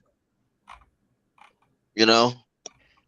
I mean, yeah, mostly that's just what I How many people would? How many people would actually say that Adam was a beta male? I think that's debatable, but he certainly was an alpha. Yeah, I mean, he was technically he was the only. He might even be a gamma that existed. So, I mean, it's debatable. Let me see here. Let me find this. I want you guys to see this video. At least look at the thumbnail. Of like the gravity is a conspiracy thing. Please, you understand that I'm not like making this shit up, which I don't do about people. No, I mean, I've heard people talk about gravity being a conspiracy before, so he's not on his own. He's well, I mean, people believe the Earth is flat too. It's kind of funny. That doesn't make them any less insane. I think it's building neck of the woods. Yeah, I mean that kind of behavior. Yeah, it's gravity that brings them together. That's interesting. An interesting way to look at it. Yeah, they call it download, but I mean, how's there down with no gravity? It'd just be load. Doesn't make any sense. But it's like it's trust building behavior, though, is what it is, right? Because that's in order to appear non-normie or however these people think. Oh, I gotta fix my mic. They have to have a conspiracy theory to then reel in the people that would potentially buy their book or buy a dictionary or something. So it's like, okay, I think a lot of that stuff is kind of, if you believe in it on your own, I don't think it's really that harmful. But I don't think it's harmful. That's the thing. You can believe the Earth is flat if you fucking want to, but that doesn't mean I'm not going to think you're an idiot. For dictionary, yeah. What all do y'all hear? It's a sign of I don't know. I'm not trying to actually shit on the guy, but in context with shit all over. Yeah, exactly. Somebody else. Diarrhea shit. Yep. Yeah, but it's just like it's another thing on top where when most people who come after you are like, oh, dude, he didn't do anything. It's like, are you not paying attention to what I'm paying attention to? Are you not seeing what I'm saying? Are you not hearing what I'm hearing? Yeah. See, here's the thing, and I want to talk to Billy. I want to do an interview with you later, Billy, but because you like the psychology shit. But I'll put it to you this way, right? This guy got discovered that he's into men and women, right? So then he's doing these 8-hour streams, and they're supposed to be like black pill streams, but all they do for 8 fucking hours is call other men in the manosphere homosexuals. That's funny. So that's what you funny. call psychological projection. That's like, hey, like, yeah. Well, what is? But we'll get what we get into, what we talk about on the phone on the next Trolling Trolls. But it's just yeah. I mean, if it's self-aware, it can be kind of funny. Because that is like, on Twitch, that's like what the like some really popular Twitch streamers is like, that's like part of the main shtick is like that kind of joke. But it is like, it's so, something about it makes it so dated and makes it so like obviously projection. And that is like, wow, this guy really hates like just some guys that record videos on the internet like that badly that he's gonna call them gay and be really passionate and furious about it. And like, if like say what, so what, like in real life, if a gay dude wants to give a straight dude advice about just life, it's like, is that just like not good at all? And it's like, and honestly, everybody at this point is just so confused in terms of like the black pill and the crazy just how they cope with stuff online and get into the black pill doomer logic that it's not even worth saving. But the way to save it, what I guess would be to just kind of embrace the complexity of, okay, in this dire time, you've been getting advice and paying a quasi closeted bi homosexual dude to give you dating advice. So just admit it. No, and just accept it, and just. Well, did you guys know about the female masking thing? You ever hear about that? It was in his book, and then he got caught. Like, I'd have to go back and look at the research, but so originally in the book, I think it was the 48 Laws of Dating, the guy wrote about like female masking, like in this massive detail about these guys that put on these like rubber suits that like think they're women and whatever. And he just knew this from an intimate detail. And I think he even said, don't take this with a grain of salt, but I think he even said that he had been like tricked by that one time or something. Which would be very traumatic. I mean, the guy went to fucking prisons, and he's not exactly a tough guy. So you do the math on that one too. Ooh. Sounds good. Yep. Sounds like he had full occasions. Yeah. Let's get the last topic, right? I'll figure this out. When do you want? We digressed a bit. Yeah. Yeah, we did digress a bit. Let's get on the last topic, and then we can go open topic. Sure. Which would be emotional castration. What do you mean exactly by emotional castration? Now, you know how emotional castration, where you basically been denied something for so long that you no longer care or try to achieve it.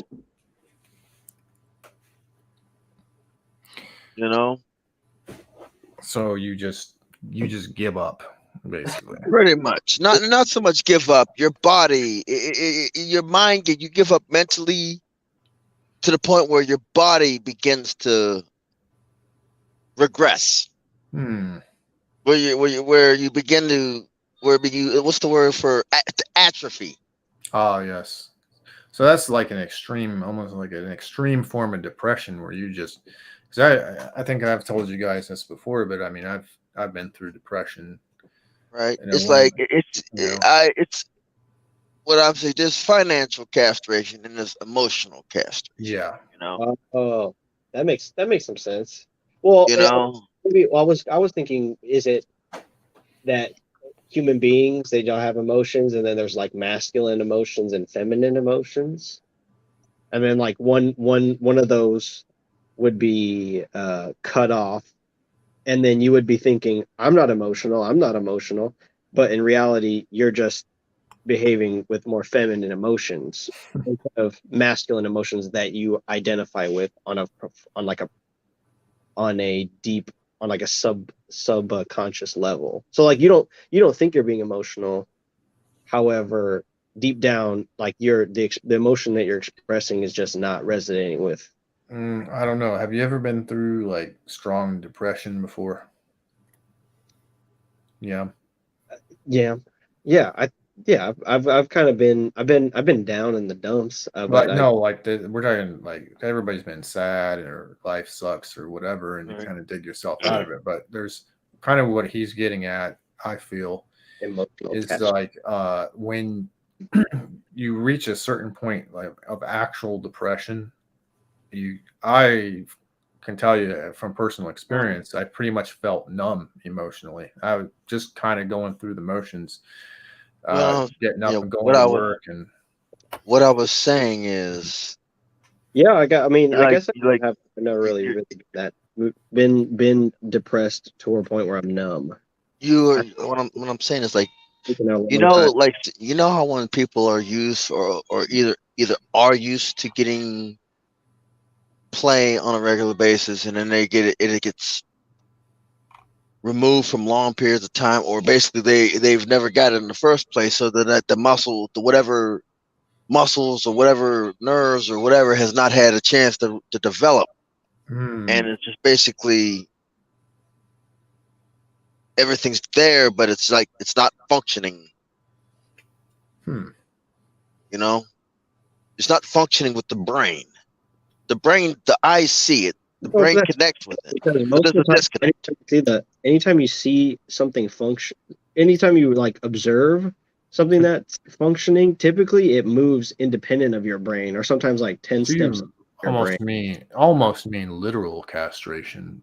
I thought you were being sort of metaphorical. No, I mean both. They could be both metaphorical and literal. But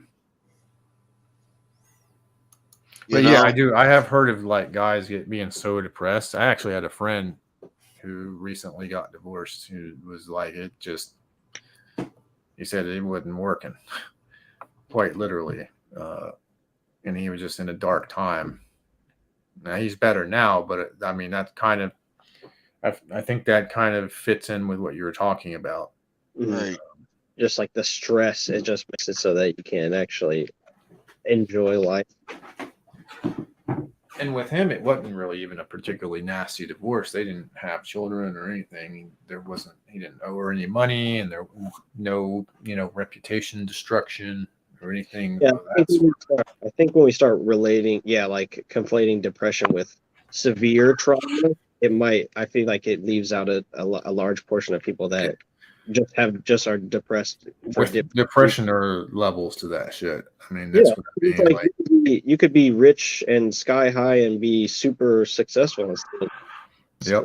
It's like that doesn't. Sometimes those guys do self-delete. Yeah. Mm-hmm. You wonder how and why, because they have everything most people would ever want, but yet there's something that they're missing that they want desperately, that they feel like they can never get, so they self-delete. I mean, what was his name that used to be with he was with what's her name, Asia Argento. He was the older guy. He was with her, and he thought she was cheating, and she probably was, and he deleted himself. He had a successful show. He was, doing well for himself. I'll tell you his name. I'll look up his name real quick.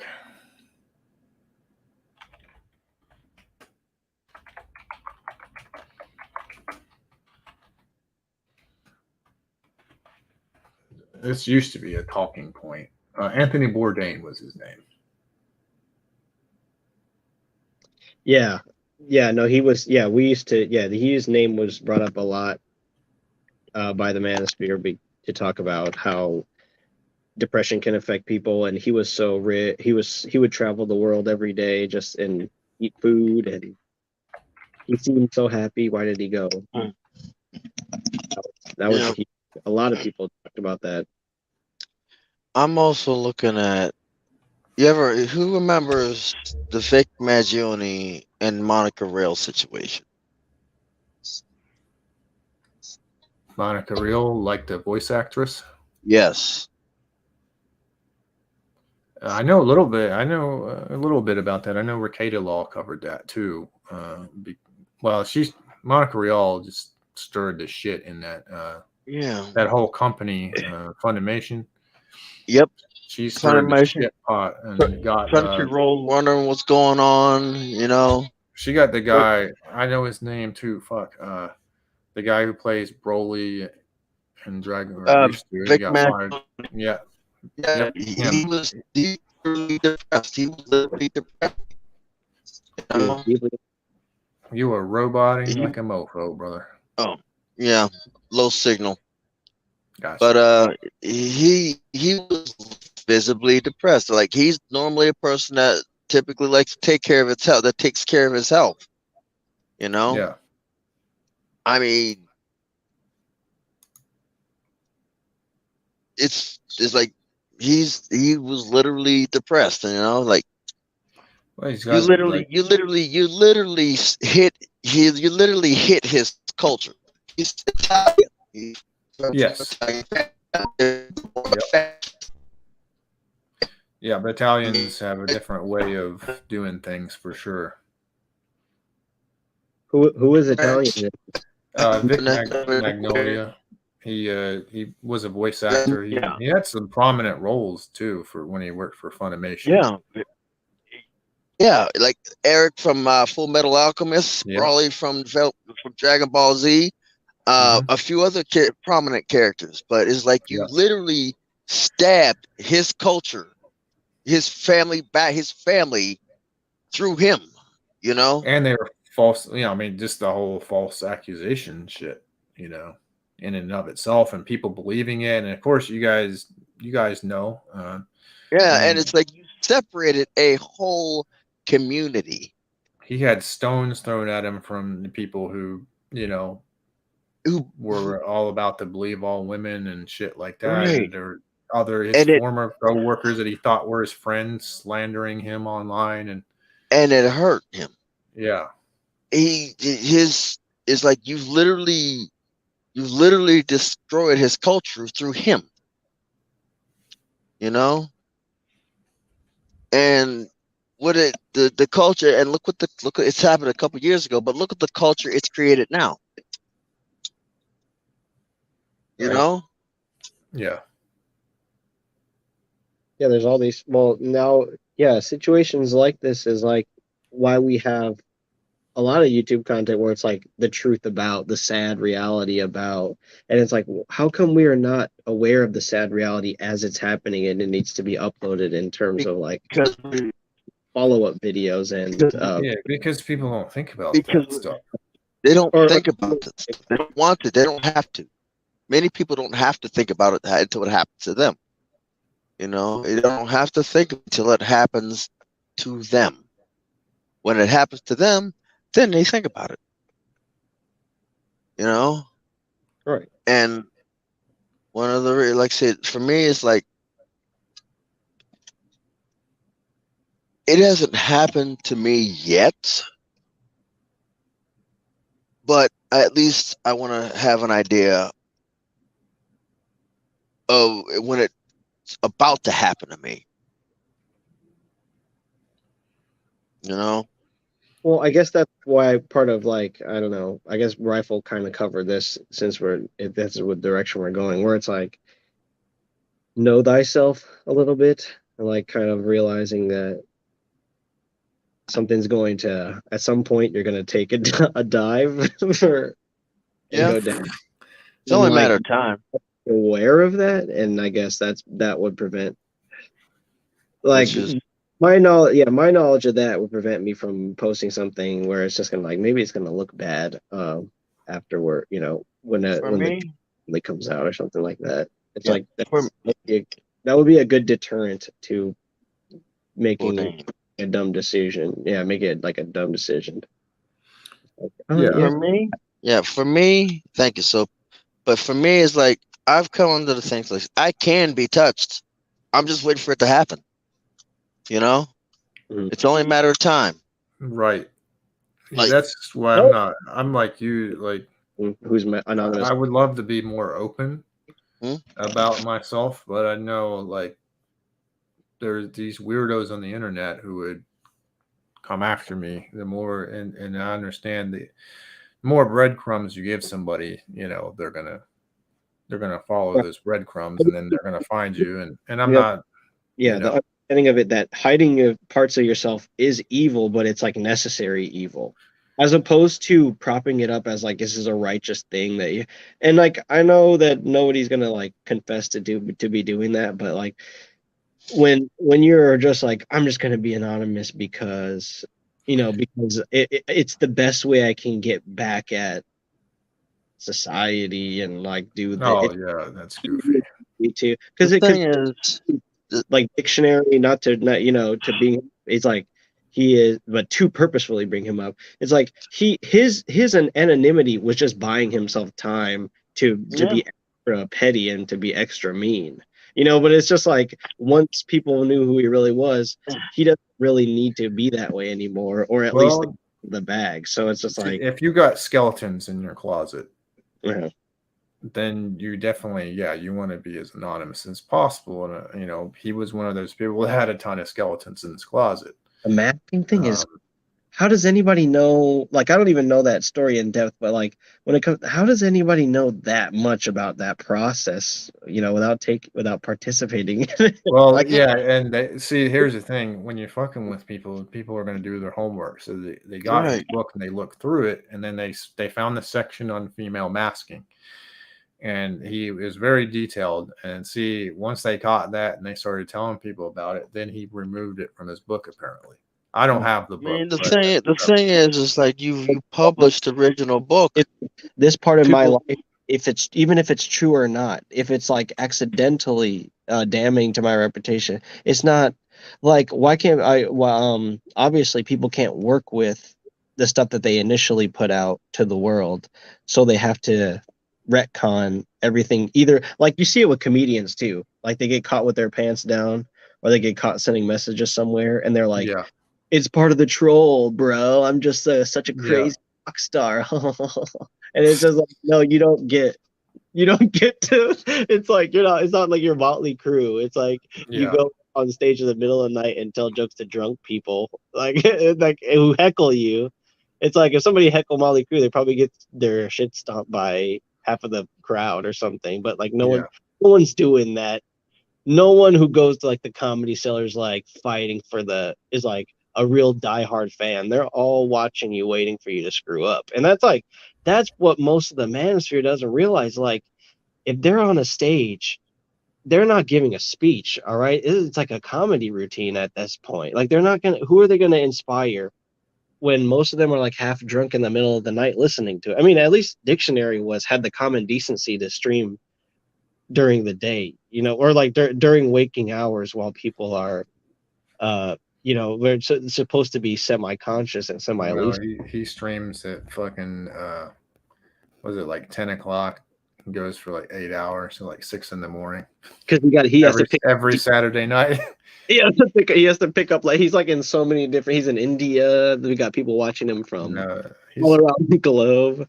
He's in New York, man. Yeah.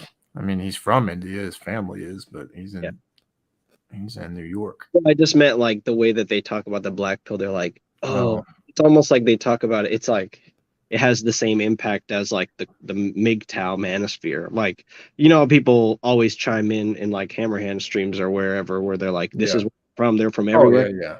The black pill tried to co-opt that, when it's like it literally is like the emo black pill is like such a small little enclave of people that just, like, I don't know who mentioned it earlier, but it's like they just like sit online and they just wait to get pissed off. Seriously, what they do. And speaking of Hammerhand, those guys went after Hammerhand and started doing some doxing shit, as they tend to do, and then they make excuses for it. But yeah, so that's another thing. Like, I like Hammerhand. I'm just gonna say that I like Hammerhand. He does rub shoulders with people who I don't care for, who I think are a major part of the problem and disruption in the manosphere. But Hammerhand himself, I like, and I didn't really care for that either. Like going after someone's family, doxing their family, and listening to these dorks like sort of talk to each other all with this glee about how they got someone's daughter's Facebook and they're sending her messages, and you don't know these people. They could be a bunch of creeps or psychopaths or whatever. You just don't know. So don't be putting people's family shit out there. But they're laughing about it. And then they want to come to me and say, well, he didn't do nothing. They didn't, they were already doxxed. I'm like, no, they weren't. Maybe it's just like with a DDJ Misinjury today. I got a lot of information. His family were happy to unintentionally put that shit out there in public, but I'm still not going to say, like, give out their names, addresses, socials, or anything like that, because that's wrong, and I won't do it. Hell, I probably even know where the guy is at right now. I'm not going to give that information away. Why would I? There's I can do. It's also a comfortability with with being uncomfortable. Like, all these people do all day is sit in a lobby or server and share their feelings, but it's like they can't internalize that. It's like it becomes part of the. They've never ever had somebody tell them how they feel. So then now they have to take that small bit of attention, and they have to now it's like, this is juicy gossip and all this. This is like, this is the world should hear about this. But it's like, happens. Sad part. It happens. Like, people share things with personal details about themselves all the time, but once they get their hands on it, it's like so rare. It has to be. Did you know that so and so lives at this address? And it's like they're a real person. Like it's a gotcha. You're fangirling a little too hard over somebody. Like that's what doxing is to me. Like it's just being like a obsessed stalker type person. Like It's a gotcha. It's a gotcha thing. Like, oh, they see it as like having power over somebody. The thing is like it's like, it's power. It's very. I mean, first off, what if you dox that person, and it turns out the person's just as psychotic online in real life than he is online. In fact, more. Then what? How do you even gotcha a psychopath? I've tried to gotcha a psychopath. I never tried to gotcha that person again because it's like, well, you don't gotcha psychopaths, man. It's the innocent people. It's the good people. That's where it hurts. That's who that stuff hurts. Like a psychopath is, and Billy will probably know a lot more of this stuff, but they don't really have like feelings like that, man. They don't like a psychopath. If I'm not mistaken, is like they're chaos, dude. The psychopath has no regard for other people. So they have no problem stealing from you because they don't care how you're going to feel about it. Right. No empathy. The thing is like what happens if you got? I mean, you gotcha. You're gonna eventually you're gonna go for the gotcha, and you're gonna gotcha the wrong person. Yep. You know, and that's the person's either gonna gotcha in the courtroom, or it's gonna gotcha all the way into the infirmary. Gotcha is yeah. Oh, it was a joke, man. It was a joke. Yeah. Oh no, this isn't a joke. Now hold out your now this little piggy went to market. Ah, my finger! Yeah. You cut my finger off. I'm always careful even in these types of conversations because remember, people will, and I hate to be like this. It's so stupid, but people will like take sound bites out of context, and so I'm also careful with that too. I mean, like the thing is, like the problem is like these people don't know who they're trying to gotcha. Yes. Yeah, they're gotching off of the faith that they're gonna get this power over this person. They're gonna get a pat on the back for destroying this person's life. But yeah, it's like what you said though before. You were like, in order to save somebody, sometimes you need to, or in order to like help your. What'd you say? You said in order to advance yourself, you have to advance somebody else. Uh-huh. So like sometimes that having power over somebody can be good because you can help steer them in the right direction. But it's not to just dominate them all the time. Exactly. You know, the gotcha is like the down kick, you know, and like the intervention is like the up kick. So if you just always use the down kick, eventually somebody's gonna read you and then, you know, telegraph a double overhand, and then it's just like it's lights out. So interesting fighting game analogy there. Yeah, it's like if you up down left right, then you can limit ABA select start.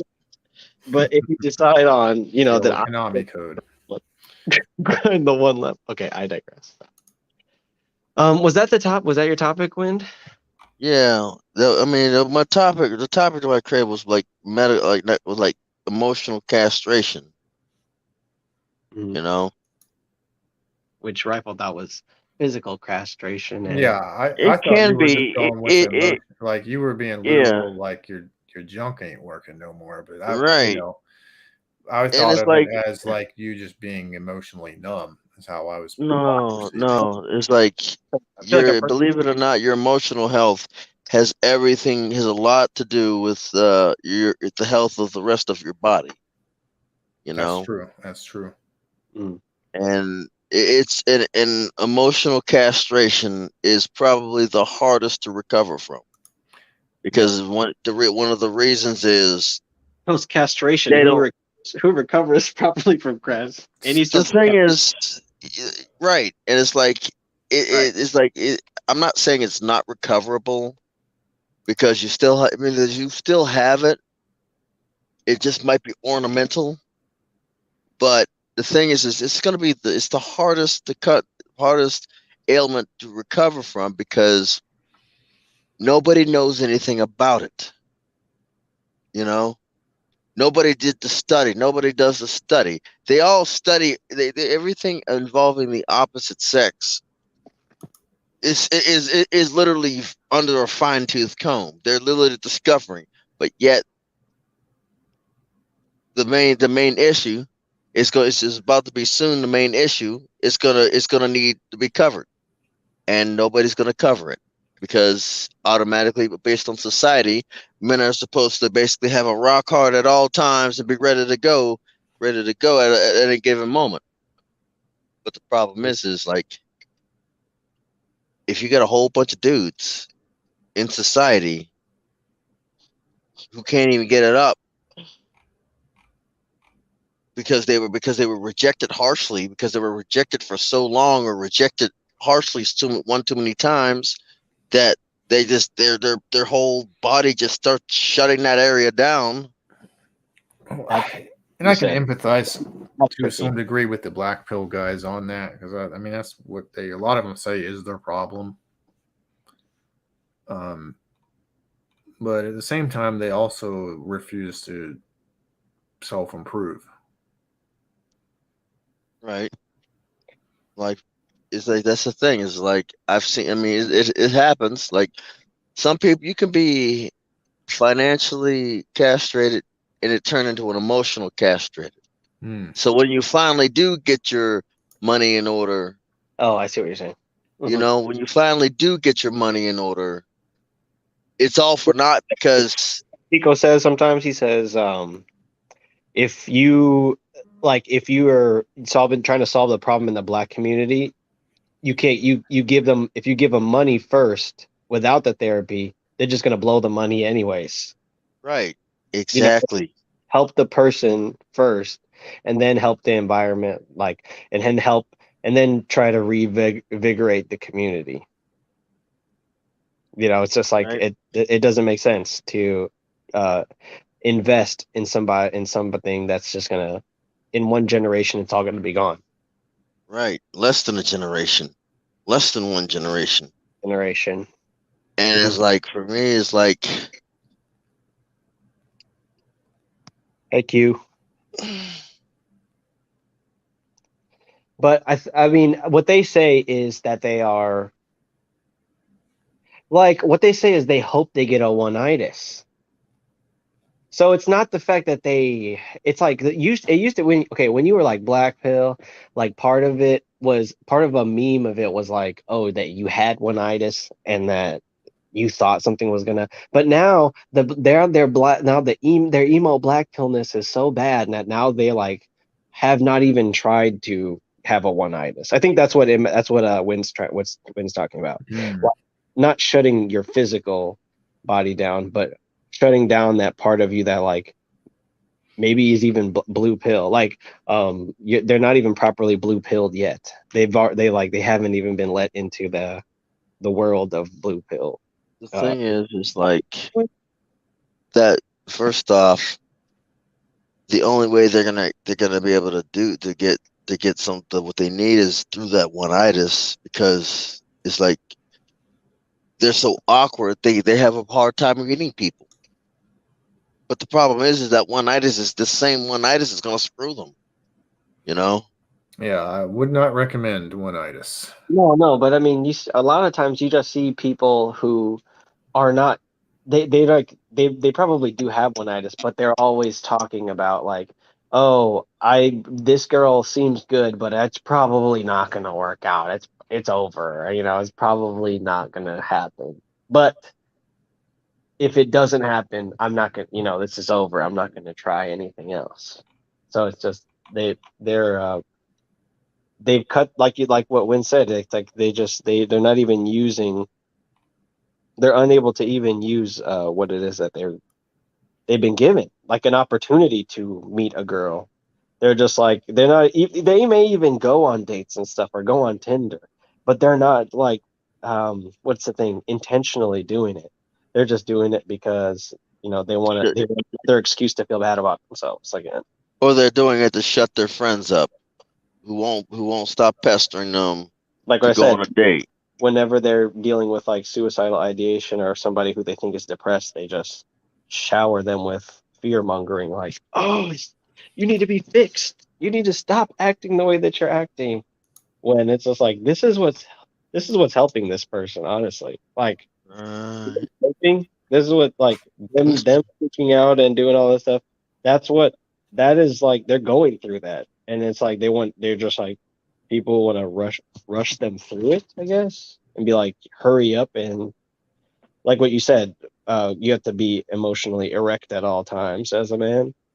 So like dealing with anything or mulling anything over is so bad to people that's that's like what men have to deal with, I guess, is being emotionally having the time emotional and time to think and time to be vulnerable. It's not only that, it's also societal and in the bedroom. You know, there's expectations, and they're used to and if we're not, it's ridicule. You know, like it's always like whatever we lack, we get ridiculed for. And that's fun, right? Is that sad? Like, is that sad? And it's by people who are supposed to care. Yes, who are supposed to care and who aren't exactly in a position usually to judge you. That's the funniest part. Yeah, right. Okay, I see. Because they don't relate. Yeah, and that's like there's like a variety of different like life experiences, and then people who are often quick to judge somebody that's depressed typically don't really have that much to relate with, like in common with a person that they're seeing as like being depressed. But there's an avenue now to be a try hard and to try to relate to people that are depressed or in your view unsuccessful, in your view down and out, in your view struggling with a specific problem in life, when that person may not be struggling with the problem. That's why when it comes to like gaming, you have like the phenomena of tilt. So it's like a negative, it's like something that feeds into like your negative self-talk, and all of a sudden now you're ruining yourself based on somebody else thinking. That's what it means when they say I'm tilted. Okay, good explanation. I didn't know that. Yeah, this has been going on for like a couple hours now. I think we might want to cut it off. You know, dang. I was just trying to go longer because we missed last week. Sleep, and I was asleep. No, you probably needed it, so it's all good. Right. I'm gonna get me something right now, but okay. Okay? Let's end it. But yeah, let's thank everybody for showing up in the comments. Appreciate everybody. Yep. Sorry, Billy. I'm Billy the Goat. Sorry, you get. Yeah. Thank you for showing up, man. And Infamous, thank you for coming in. Always good to be here, guys. You saved me. I was on the highway asleep again. Wow. Yeah. Can I just throw in a topic request for next week? Abortion has been in the. I'm sorry, we did talk about it already, but I would to announce my celibacy as of whenever Roe v. Wade is repealed. I will become celibate. Just letting all the women know out there, I will be celibate. I will not engage in activity because it's too much of a chance that it's going to lead to pregnancy. Right. Maybe that's a joke. Yeah, that did it. Good one.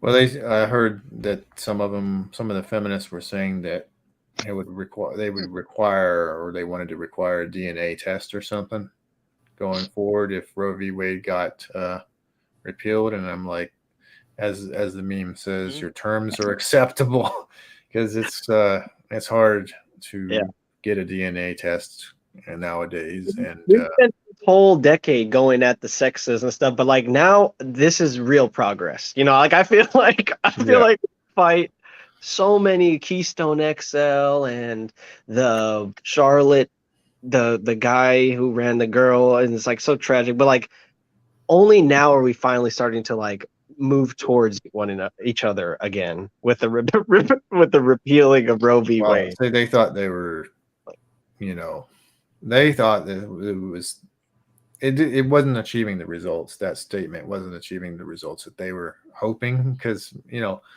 I looked at the stats years ago and I thought it was some. I have to look again because this could be totally off at this point, but I thought it was somewhere around 15% of men are raising children that they think are theirs but aren't. It could be higher at this point. I don't know. I'm curious. Probably. And of course, I think a lot of these are like based off of polls and. Let's save that for the next bleeding edge. Yeah. Okay. Yeah, that would be a good topic for the next bleeding edge. Very nice, very nice. Well, you're not gonna. I mean, Rifle, you won't forget what we're gonna say because it's going to be in the news for quite a while. Quite a while. Yeah, I want to talk about abortion more. Yeah, I agree with Billy on that for sure. Perfect. Yeah. Babies on sticks. Wow, Billy. Wow. I expected better. Wow. From Billy? You expected better? No, just joking. Good point. Never mind. Yeah, you have a point there. Well, he took our ending and he made it into a little box of garbage. Wow. He condensed it down so that it's like it can be stacked. Wow. Well, I want to wish everybody a happy. Well, no, that's not close. What else is close? Memorial Day weekend is in a couple weeks, but yeah, Mother's Day, and happy Father's Day later. We're gonna have to do something special for that too. Yes. We're gonna do a bunch of special stuff planned, and I would consider subscribing if you want to see us do stuff every Sunday. Just a shameless plug of this show. And then subscribe to everybody. Yeah, subscribe to everybody who's on the panel too. If you're interested in like what they say. And did you play them? By the way, did you play the music to? Did you music us in or no? No, you probably didn't. Did you? No. You probably didn't.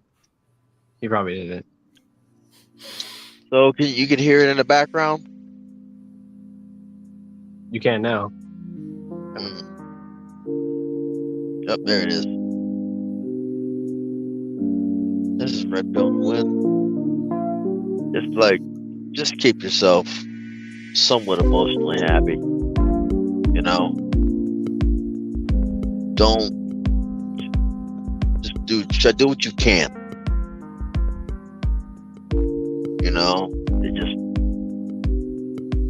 Just do more. Try to do more than exists. It's Red Pill Win. Signing off. Anybody else? I thought you were closing it out, but yeah. What Win said, gentlemen, be good to yourselves. Treat yourself like milk. Do nothing but spoil yourself.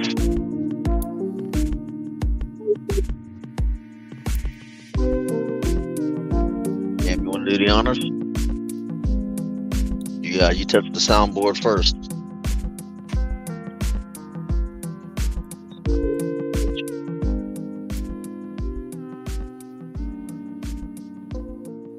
Yeah. You want answers? I think I'm entitled. You want answers? I want the truth! You can't handle the truth.